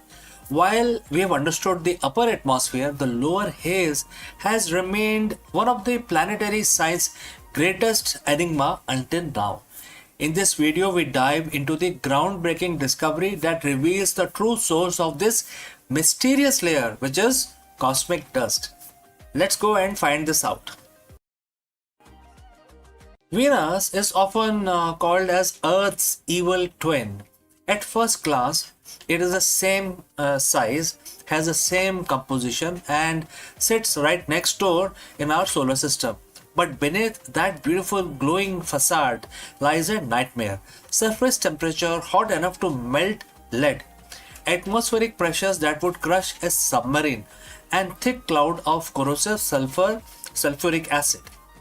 For over 50 years since the first probe, like the US, beg your pardon, Soviet Venera and NASA's Pioneer Venus descended into the toxic soup, scientists have been haunted by the specific mystery. Most of the Venus's clouds sit between 47 and 70 kilometers up, but deep below that, below the cloud cover in the lower haze, there is a layer of mysterious particles that shouldn't be there by all accounts. And what causes these particles to float in that area, it was a mystery. So what created them? Why won't they go away? For half a century we had no answers, but today in 2026 a team of researchers from Tokou University and the Royal Belgian Institute for Space Astronomy has finally cracked the case, and the answer didn't come from the volcanoes of Venus, it came from the stars. To understand the discovery, we have to understand why the lower haze is so enigmatic in the first place. Friends, if you have reached this far, please inform from which city you have tuned in and in which language you are watching this live stream. This will help us determine the reach of our channel. Alright, let's proceed further. On Earth, clouds are simple. Water evaporates, condenses, and eventually fall as rain. On Venus, it's a cycle of sulfur. Sulfuric acid clouds dominate the upper atmosphere. However, as you go deeper towards the surface, the temperature skyrockets. By the time you get below 47 kilometers, it becomes so hot that sulfuric acid cannot exist as a liquid droplet. It evaporates into gas. Logically, the clouds should just stop, but they don't. Probes descending through this kill zone in the year 1970 and it is detected a persistent ghostly haze of solid particles. For decades, the theories flew. Was it volcanic ash being kicked up from the surface? Was it some strange chemical reaction? We didn't understand at all. None of these models worked. The math never added up until Hiroki Karayu and his team decided to look at what Venus was eating from space. Every day, every planet in our solar system is bombarded by cosmic dust, tiny fragments left behind by the comets and colliding asteroids. We see these on Earth as shooting stars. When these meteors hit an atmosphere, they burn up, creating what scientists call meteoric smoke. These are nanometer-sized mineral particles, essentially tiny bits of iron, magnesium, and silicon. The research team used a state-of-the-art microphysical model to trace the life cycle of these particles as they enter the Venusian atmosphere. Here is the aha moment. As this cosmic dust drifts down from top of the atmosphere, it enters the sulfuric acid cloud deck. Instead of just passing through these tiny mineral bits as nuclei, essentially the seeds that sulfuric acid droplets grow around, but then the particles keep falling. They reach that 47-kilometer mark where the heat becomes unbearable. The sulfuric acid shell evaporates away, but the solid mineral core, which is the cosmic dust, remains. This is where the mystery is truly solved. When the acid evaporates, it leaves behind these naked mineral cores. Because the atmosphere at this depth is so dense, these tiny particles starts bumping into each other at very high rate. They don't just bounce off, they kick, they stick also. Sometimes they kick, move away and collide with other particles. This process is called the coagulation. These tiny grains of stardust clumps together to form larger, more complex particles. This is exactly what the Pioneer Venus probe saw decades ago, the haze of solid, non-volatile particles that survived the heat. The team simulation didn't just suggest this could happen. The result matched the decade-old data from Venera and the Pioneer probes with startling accuracy. After 50 years, the ghost of Venus has a name. It is the processed remains of billions of shooting stars. So why does this matter beyond just solving an old puzzle? Because this dust isn't just a passive visitor. It is actively terraforming, or rather Venus forming, the planet's climate. The researchers found that these cosmic seeds increase Venus' total cloud production by 20 to 30%.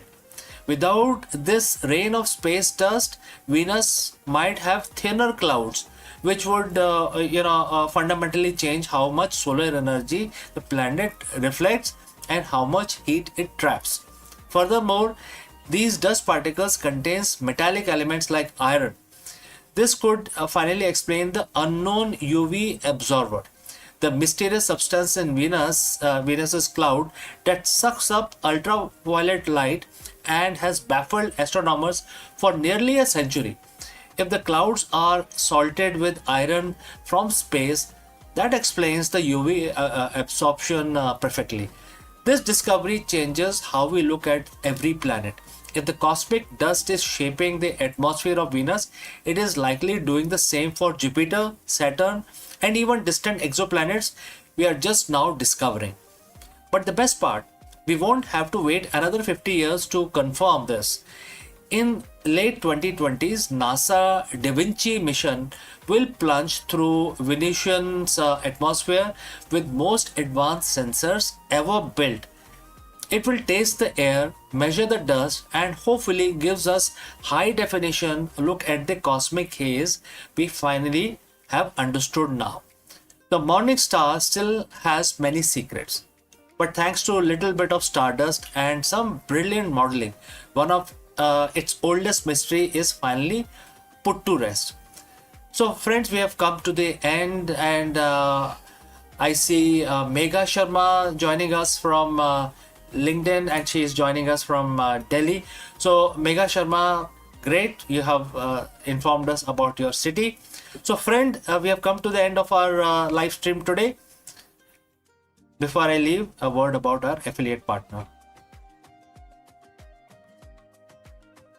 Stop settling for a good enough video. If your built-in laptop camera looks like a grainy mess, it is time for an upgrade. Want to instantly level up your video presence? I like to present the Lenovo Performance FHD webcam. This is a game changer for your desktop setup. Technically, this is packed.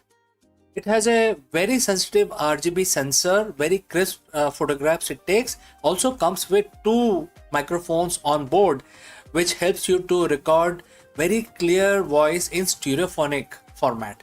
And these microphones are very sensitive. You can actually move away from the camera up to 2 meters, and these microphones will pick up your voice without any problem.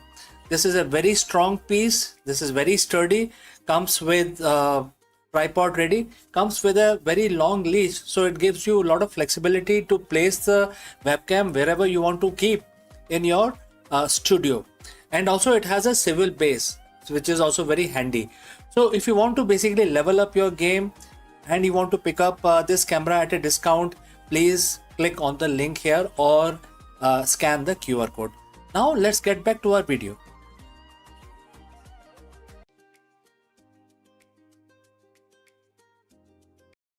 For centuries, lightning has been regarded as a terrestrial phenomena, or inspiring but earth-bound spectacle of raw energy. right? I think you must have seen it.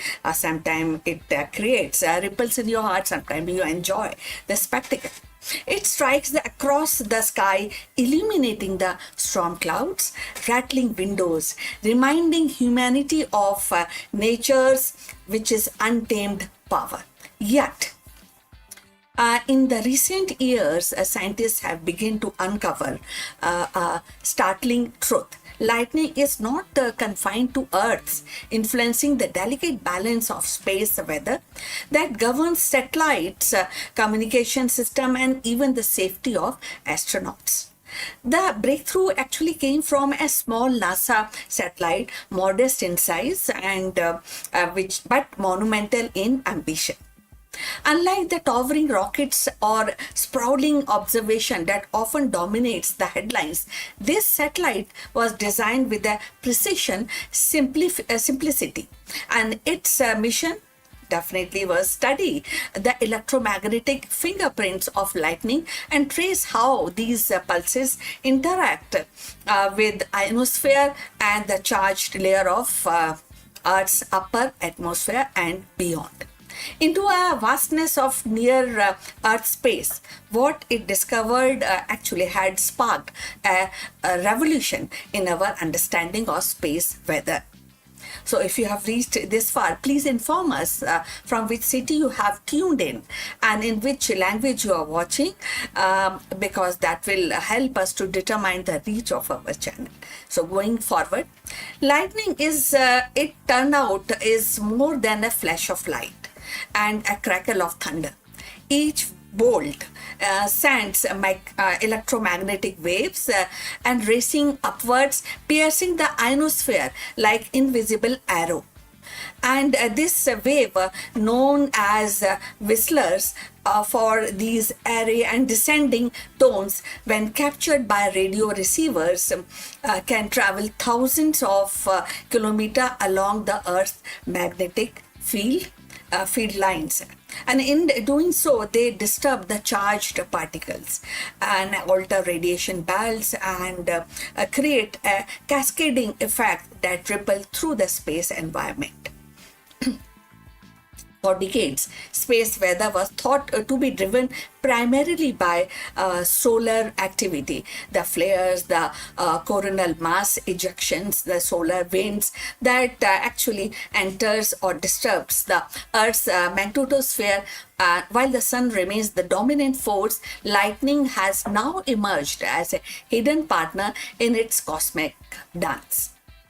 So, as NASA satellite revealed that the terrestrial storm contribute to the fluctuation in radiation level around the Earth, subtly shapes the condition faced by satellites and spacecraft.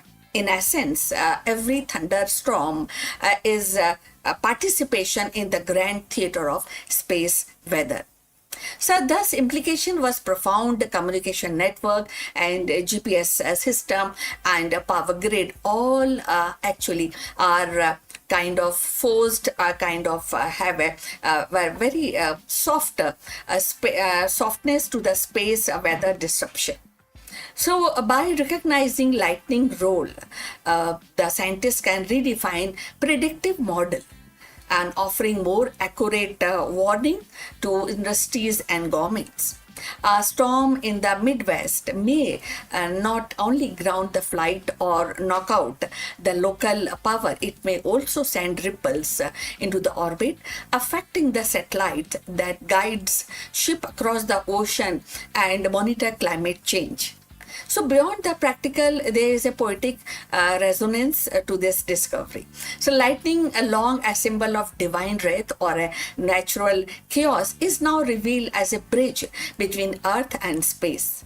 It connects the terrestrial and celestial, reminding us that the boundaries are imagined between the sky and cosmos, and that these are porous.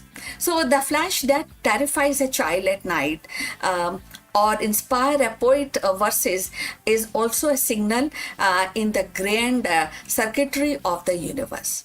And this revolution actually made lot of difference, so and this revolution is not merely scientific, it is also cultural. By reframing lightning as a space weather agent, humanity is inviting to see storm differently. So they are also isolated tempest, but nodes in the planetary system that extend the outward to the stars. The small NASA satellite has given us a new lens, one that transform every thundercloud into a participant in the cosmic dynamics. So as recent research actually continues, we may find that lightning holds further secrets, perhaps influencing auroras, perhaps interacting with the cosmos rays, or perhaps even shaping the long-term evolution of Earth's magnetosphere. So what is certain is that the spark has been lit and a revolution is underway, one that begins with a flash in the sky and extends into the infinite expanse of space. So we have come to the end. Thanks for watching. Please like and subscribe our channel. Do send your comments on this topic. See you in the next one. But before we end this particular live stream, a few words from our affiliate partner. Stop settling for a good enough video. If your built-in laptop camera looks like a grainy mess, it is time for an upgrade. Want to instantly level up your video presence? I like to present the Lenovo Performance FHD webcam. This is a game changer for your desktop setup. Technically, this is packed. It has a very sensitive RGB sensor, very crisp photographs it takes. Also comes with two microphones on board, which helps you to record very clear voice in stereophonic format. And these microphones are very sensitive. You can actually move away from the camera up to 2 meters and these microphones will pick up your voice without any problem. This is a very strong piece. This is very sturdy. Comes with tripod ready, comes with a very long leash, so it gives you a lot of flexibility to place the webcam wherever you want to keep in your studio. And also it has a swivel base, which is also very handy. So if you want to basically level up your game and you want to pick up this camera at a discount, please click on the link here or scan the QR code. Now let's get back to our video.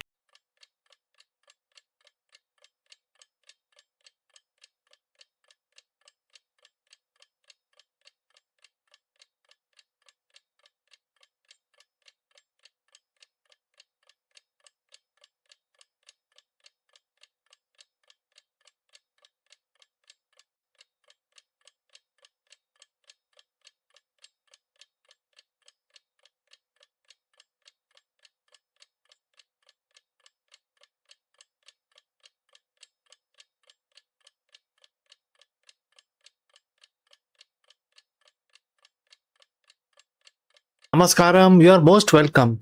Are you a modern business leader or CEO feeling overwhelmed by constant market chaos, uncertainty, and decision fatigue?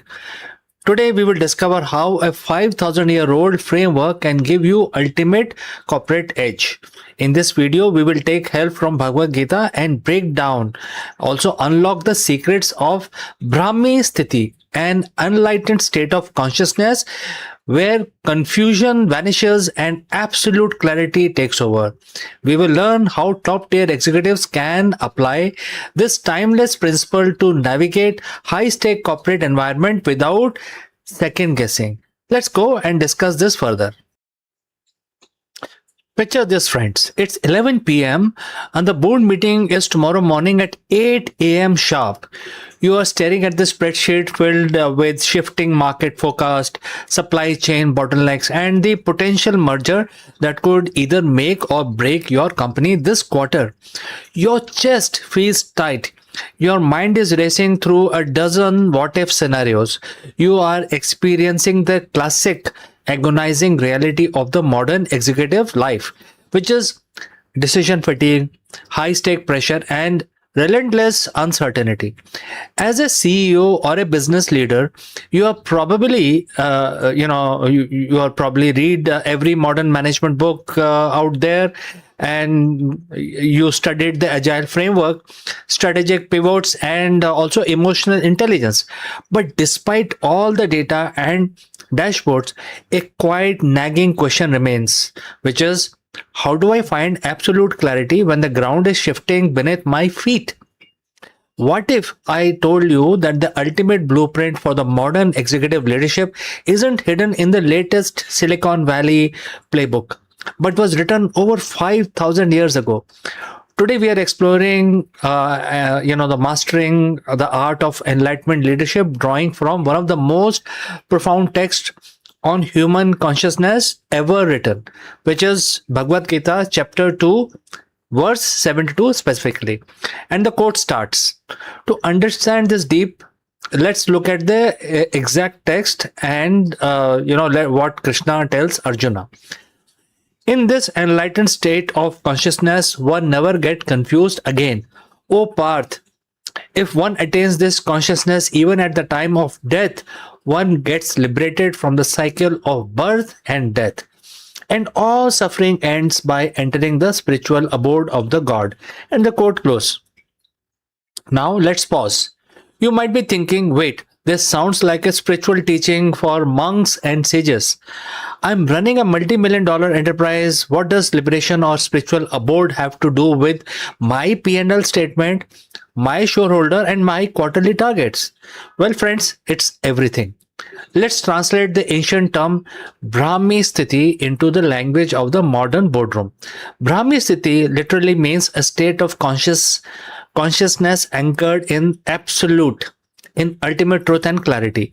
For a CEO, this isn't about escaping the material world. It's about mastering it from the place of unshakable inner stability. It is the transition from reactive firefighting to conscious visionary. Let's break down the first core promise of this verse. And the first portion is, in the enlightened state of consciousness, one never gets confused again. Think about what kills the companies. It's really a lack of capital or lack of talent. It is the confusion. It is the paralysis by analysis. It is the CEO making reactive, ego-driven decisions out of fear, panic, or short-term pressure. When a crisis hits, whether it's a PR disaster, a hostile takeover attempt, or a sudden economic downturn, the ordinary leader reacts with panic. Their cognitive bandwidth shrinks. They get trapped in micromanagement and second guessing. The enlightened CEO operates differently. When you anchor your leadership in Brahmi Sthiti, you develop what we call the strategic equanimity. You realize that while market conditions are volatile, chaotic, and unpredictable, your internal state of awareness does not have to be in the same state. Imagine walking into a high stakes negotiations where other side is aggressive, also bluffing and trying to rattle you. If you are operating from ego and fear, you will fold or overpay. But if you are anchored in absolute clarity, you see through the noise instantly. You spot the underlying leverage. You make a cold, calculated, deeply intuitive decision without a single ounce of confusion. That is what never getting confused again looks like in the C-suite. It is a superpower of the supreme mental clarity amongst the corporate chaos. Let's look at the second dimension of this verse, which is the promise of ending suffering and finding true liberation. In the corporate world, we don't often talk about suffering. We use clinical terms like burnout, chronic stress, and compassion fatigue. Let's be honest about the emotional toll of the leadership. Many CEOs are carrying a profound, quiet weight. You feel isolated at the top.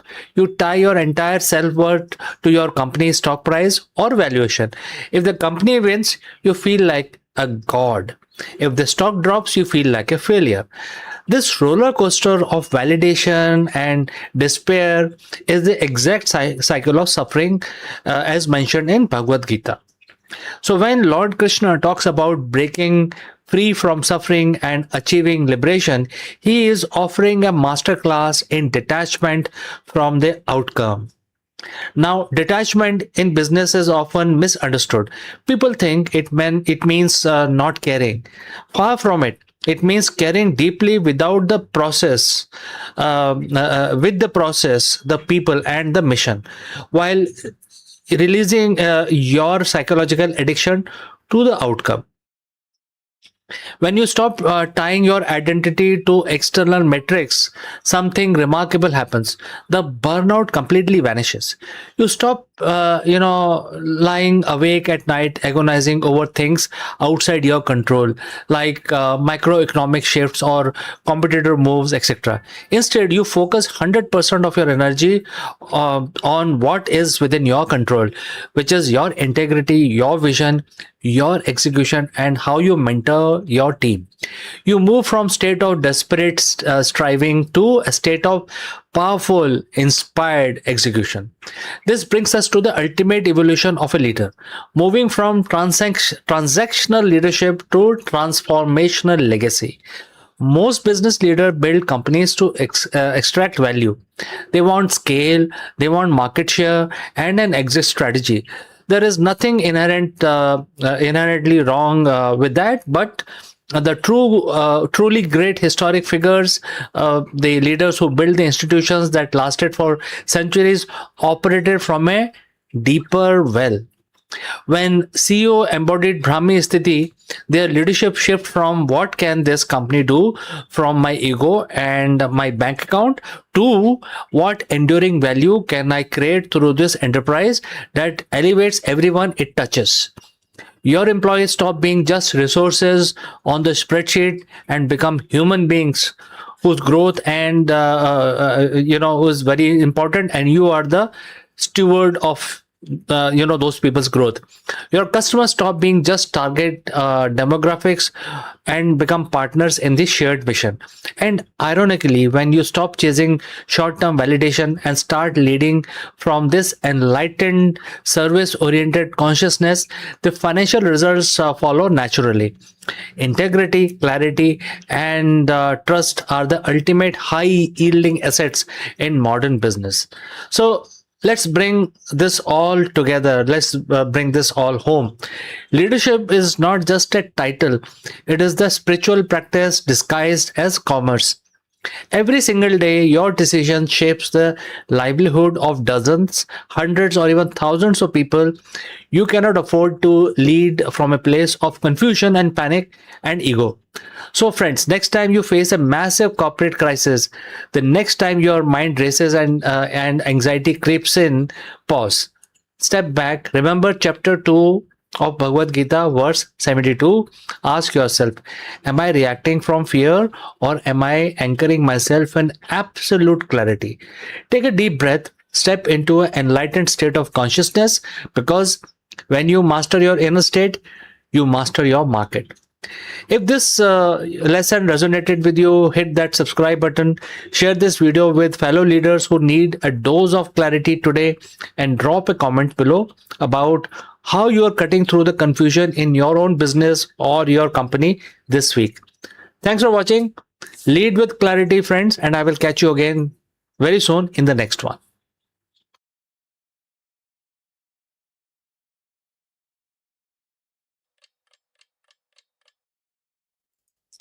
नमस्कारम दोस्तों, आप सबका स्वागत है। आज 30 जून है और आज मंगलवार का दिन है। सब जानते हैं कि जो मंगलवार का दिन होता है वो हनुमान जी के लिए समर्पित है। तो आज हम अपना दिन शुरू करेंगे हर रोज की तरह पूजा करके, और आज हम हनुमान चालीसा का पाठ करेंगे। तो ठीक है, हाथ जोड़ लीजिए, नमन कर लीजिए और हम पाठ शुरू कर रहे हैं। श्री गुरु चरण सरोज रज, निजमन मुकुर सुधार, बरनो रघुवर बिमल जसु, जो दायक फल चार। बुद्धिहीन तनु जानु के सुमरो पवन कुमार, बल बुद्धि विद्या देहु मोहि, हरेउ कलेस विकार। जय हनुमान ज्ञान गुण सागर, जय कपीस तिहुँ लोक उजागर, राम दूत अतुलित बल धामा, अंजनी पुत्र पवन सुत नामा।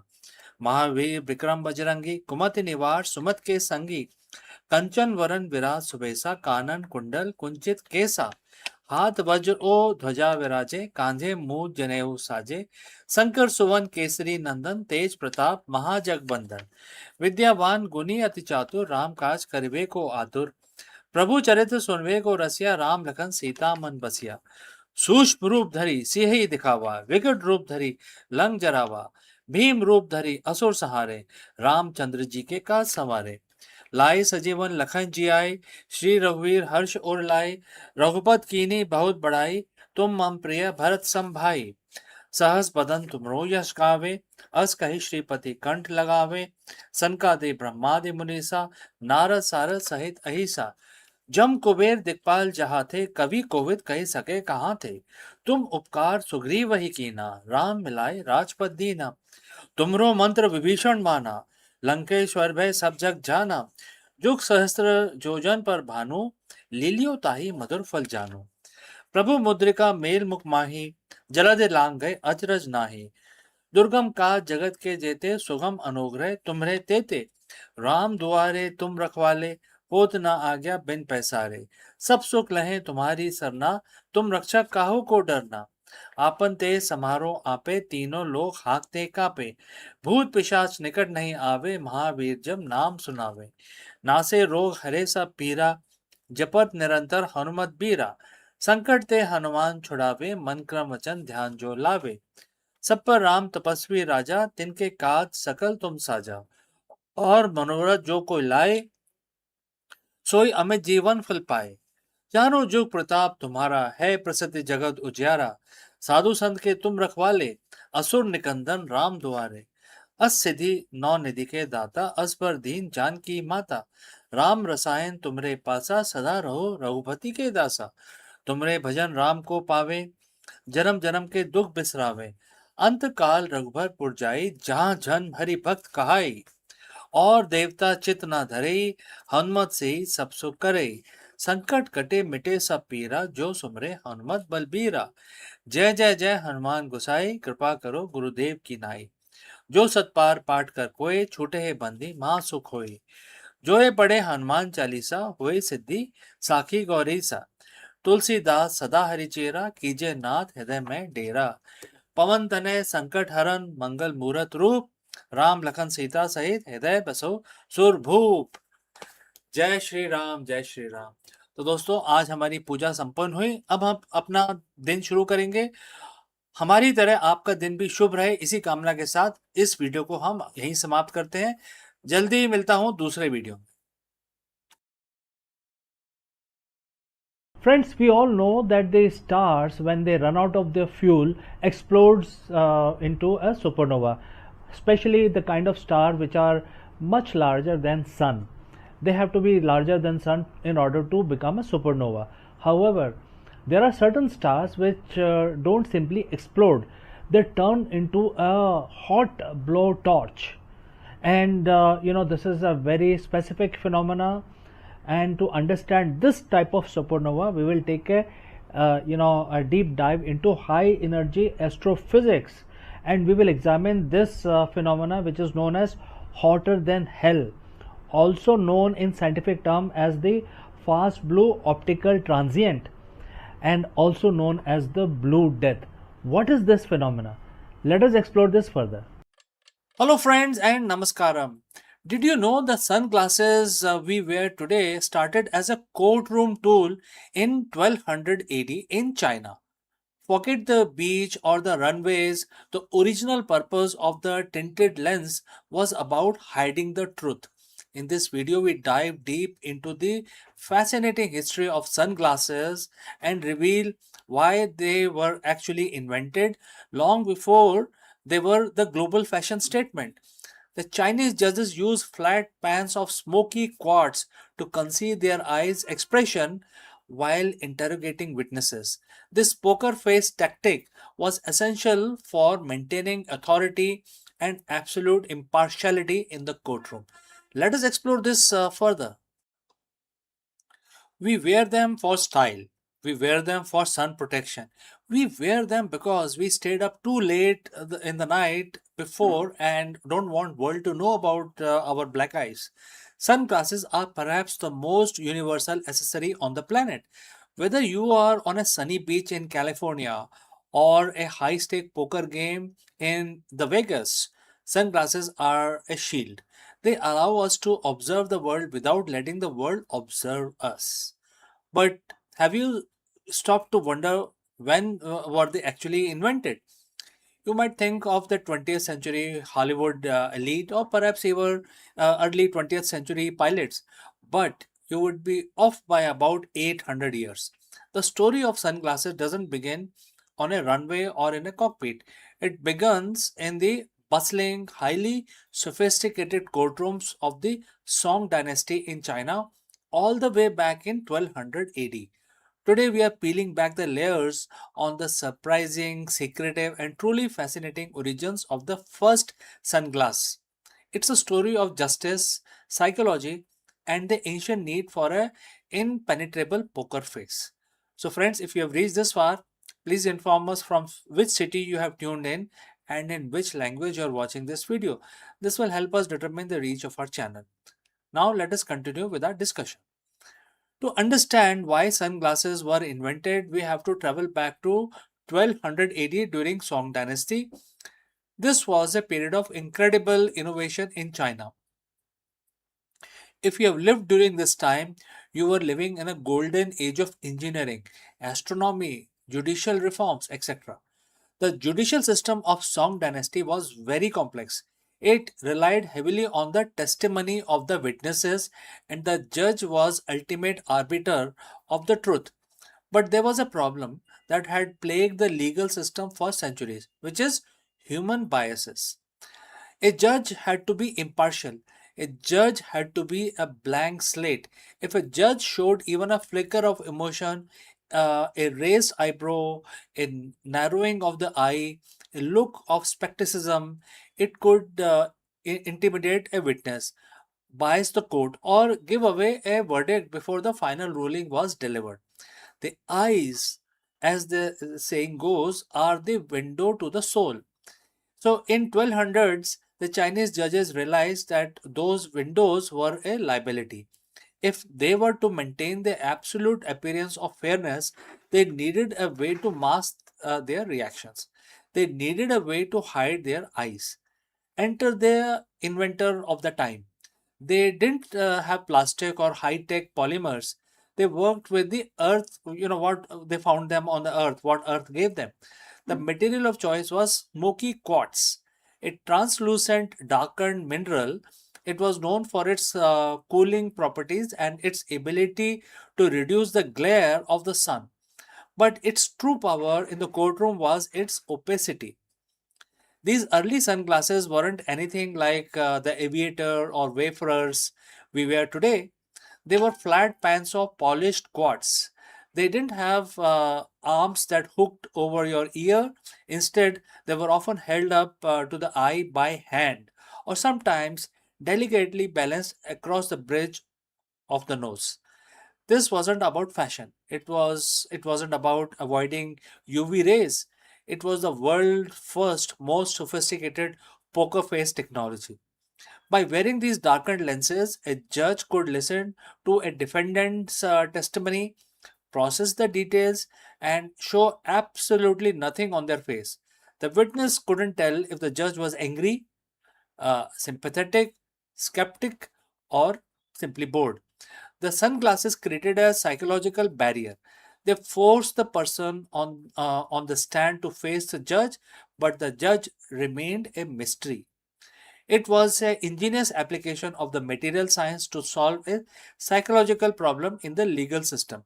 It was, in essence, the first time in human history that eyewear was used as a tool to control a flow of the information.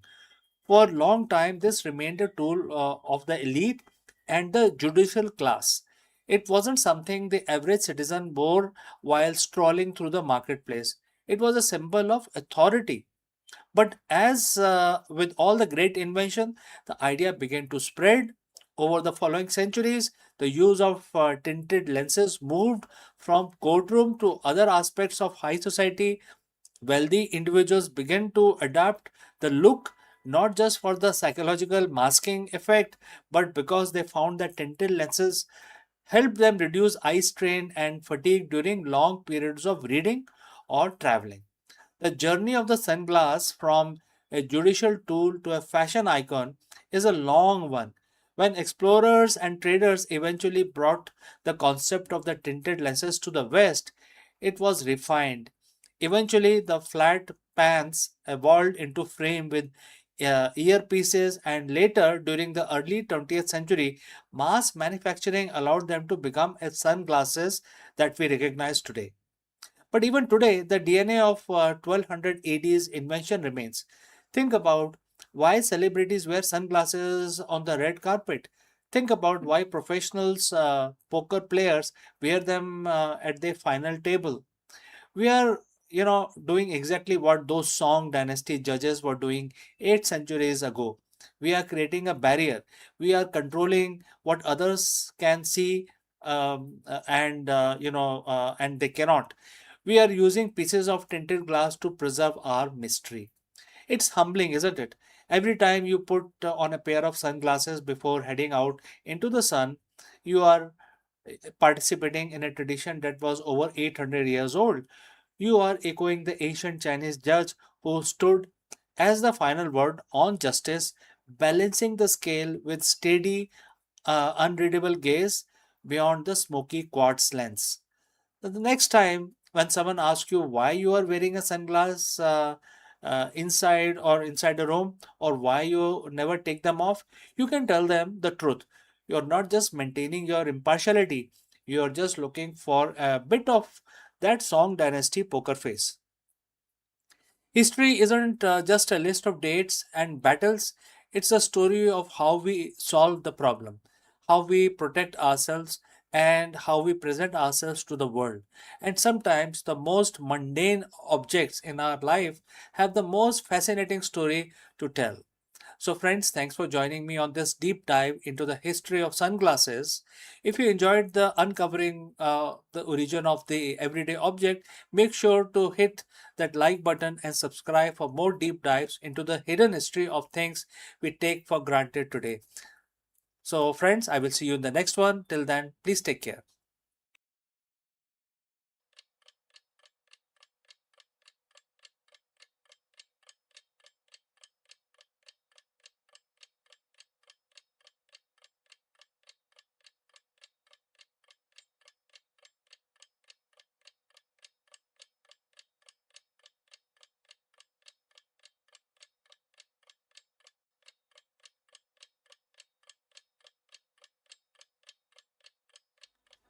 Imagine a darkness so deep it lasts 336 hours, where temperatures plummet to a lethal minus 170 degrees Celsius.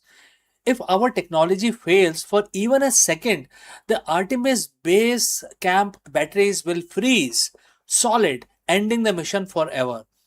Here is how we use the fission power to survive the shadow. So, in this video, we will learn more about it. NASA is about to build the ultimate fortress on the surface of the lunar South Pole. But there is one giant problem, the brutal 2 week night. By deploying a towering vertical solar array and burying the habitats under the protective lunar regolith, we are finally hacking the moon's environment. Therefore, in this video, friends, we will be studying the engineering behind our lunar survival. Let's go.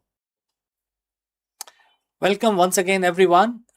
When we talk about returning to the moon, we often focus on the excitement of the landing, the dust kicking up, the iconic first steps, and the exploration of the lunar surface. But there is a silent, invisible antagonist that has claimed more missions than any other, which is the lunar night. For those living on Earth, night is brief 12-hour cycle, but on the moon, the sunset and doesn't return for 14 Earth days. During this time, temperature plummet to below minus 280 degrees Fahrenheit. If we want to establish a permanent presence with the Artemis base camp, we cannot simply pack up and leave when the sun goes down. Today, we are going to explore the cutting edge engineering that will keep our astronauts and equipment alive through the brutal conditions in the solar system. But first, let's talk about the energy gap. Without the sunlight, traditional solar panels, our primary source of power go dark. To survive the Artemis base camp, it relies on a multi-layered power strategy, as visualized by the NASA, and we will discuss this more in detail. Starting with the regenerative fuel cells, RFCs. During the 14 days lunar day, we don't just use power, we bank it. Through electrolysis, we store energy as hydrogen and oxygen.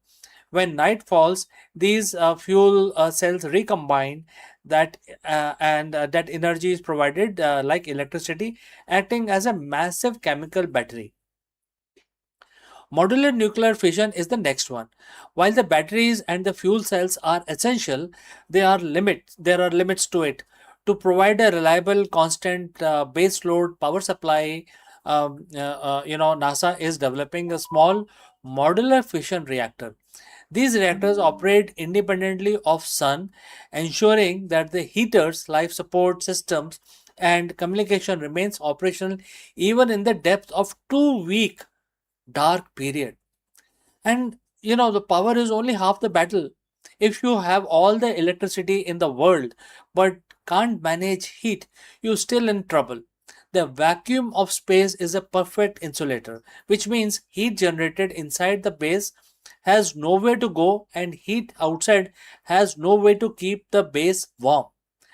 So, friends, as you would have understood by now that the thermal management is a two-way street. Starting with insulation, the base modules are protected by advanced multi-layer insulations, which is also known as MLIs, and vacuum jacketed shells, which acts like a high-tech thermo to prevent heat loss. Next is the active thermal control system, which is in short known as ATCS.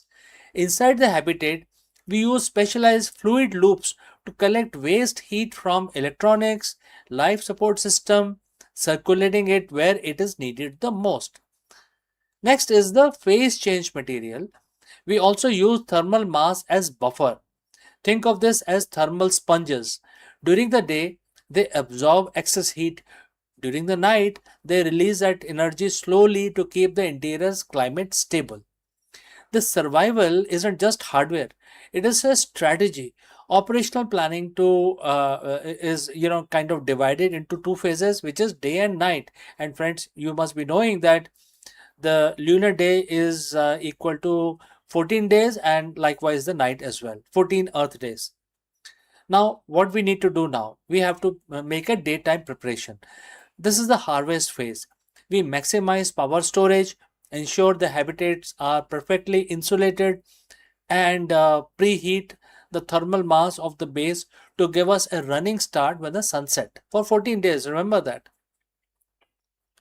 The nighttime conversion is must be seamless. Once the sun goes down, the base shift into a low power mode. Non-essential systems are powered down, lights are dimmed, and the base transition to the autonomous state governed by the predictive algorithm that manages energy consumption to prioritize life support. Lastly, we have to also talk about redundancy. If one system fails, we have to have a backup of a backup of a backup, right? Because it's about survival of our people.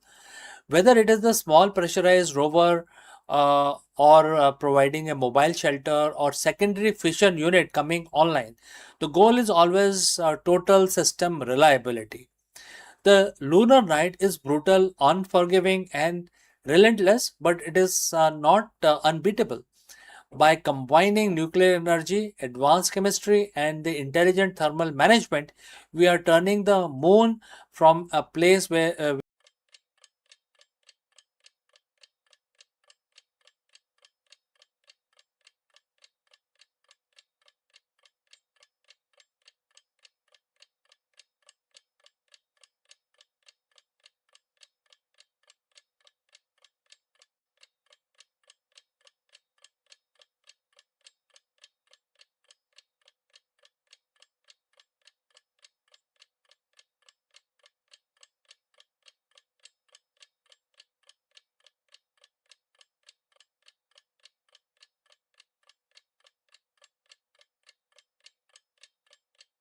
In the fragile environment of bird's retina, a fleeting atomic reaction is happening that defies the laws of classical physics.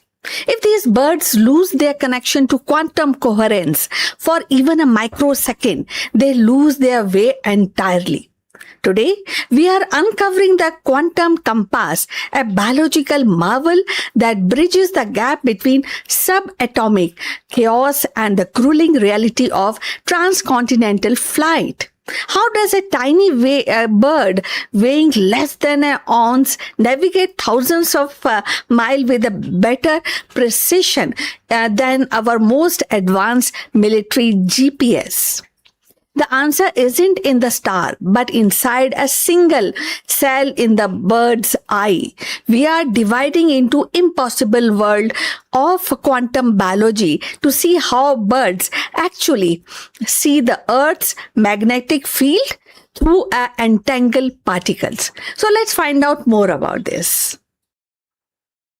So, welcome friends. The story of bird's eye is far more extraordinary than its first appears.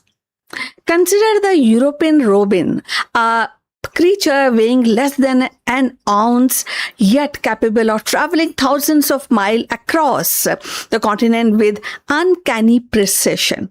So these birds navigate over oceans, deserts, and featureless plains, arriving at their destination with an accuracy that defies the explanation. Traditionally, the sense, sight, smell, and memory of landmark simply cannot account for such feat. A robin flying at night over the Atlantic has no visual cues, no scent trails, no familiar market. And yet, it knows exactly where to go. Now, this mystery has forced science to look beyond the familiar realm of biology into the hidden quantum world. Inside the robin's eye lies a radical navigational system, a molecule compass sensitive not to light or smell but to the Earth's magnetic field itself. At the heart of this system are proteins called cryptochromes, which creates a pair of electrons that exist in a delicate quantum state. So these electrons respond to a faint whisper of Earth's magnetism, alter chemical reaction in a way that bird can perceive. And in essence, the robin's eye is not just seeing, it is sensing quantum mechanics. So this is a profound shift. Navigation is no longer explained by microbiology alone, but by subatomic dance of particles. The robin's superpower is quantum compass, hidden in a plain sight, embedded in its biology, yet operating on principles of physics that challenges our everyday intuitions. So what seems like instinct is, in fact, a living experiment in quantum entanglement or coherence. The hidden quantum world inside a bird's eye reminds us that nature often works on scale we cannot see. It is a bridge between the vastness of migration routes and the smallest building block of reality. And in that bridge lies one of the most staggering truths. The robin's journey across thousands of miles is guided not by the stars above, but by the quantum mysteries within. The migratory birds are also in the same league. So friends, if you have reached this far, please inform us from which city you have tuned in and which language you are watching this video. This will help us to determine the reach of our channel. So now let's continue with our discussion. So the guidance begins when the specific blue wavelength of light enters the bird's eye. And these photons activate a protein called, as we have discussed, chrome's setting off a chemical reaction that kicks an electron from one molecule to into a neighboring partner. So the result is radical pair, two electrons now existing in a delicate quantum state. Unlike ordinary chemical reaction, these electrons remains mysteriously linked with their spin and spookily connected across the space. And this connection is executively sensitive to Earth's magnetic field and subtly alter the outcome of reaction in a way that bird can perceive. So in essence, the robin eye is not just seeing, it is detecting quantum elegance. This mystery actually forced science to look beyond the familiar realm of biology and also into hidden quantum world. Inside robin's eye lies a radical navigational system, a molecule compass sensitive not to light or smell but to Earth's magnetic field itself. So this is a profound shift, So navigation is no longer explained by microbiology alone, but by the subatomic dance of particles. The robin's superpower is quantum compass, hidden in a plain sight, embedded in its biology, yet operating on principle of physics. So the hidden quantum world inside a bird's eye reminds us that nature often works on a scale we cannot see. So going forward, when we talk about the quantum realities, the hidden quantum world inside a bird's eye is marvel of nature, ingenuity. European robins' wings so scarcely just like a coin, and transfers thousands of miles across the ocean, desert and plain with pinpoint accuracy. The traditional senses like sight, smell and landmark collapse in the face of such journeys. A robin flies at night over Atlantic, has no visual cues or smell trails, but yet this bird reached to the accurately on the destination. Now, when this bird travel, thousands of miles of migrations are also guided not by stars, as we have mentioned, but this is a staggering truth. The path across the world is written in quantum light. That I think you will also agree. So now we have come to the end of this discussion. Please like and subscribe our channel. We look forward for your comments on this topic, and we'll see you in the next one very soon. Till then, bye. Take care.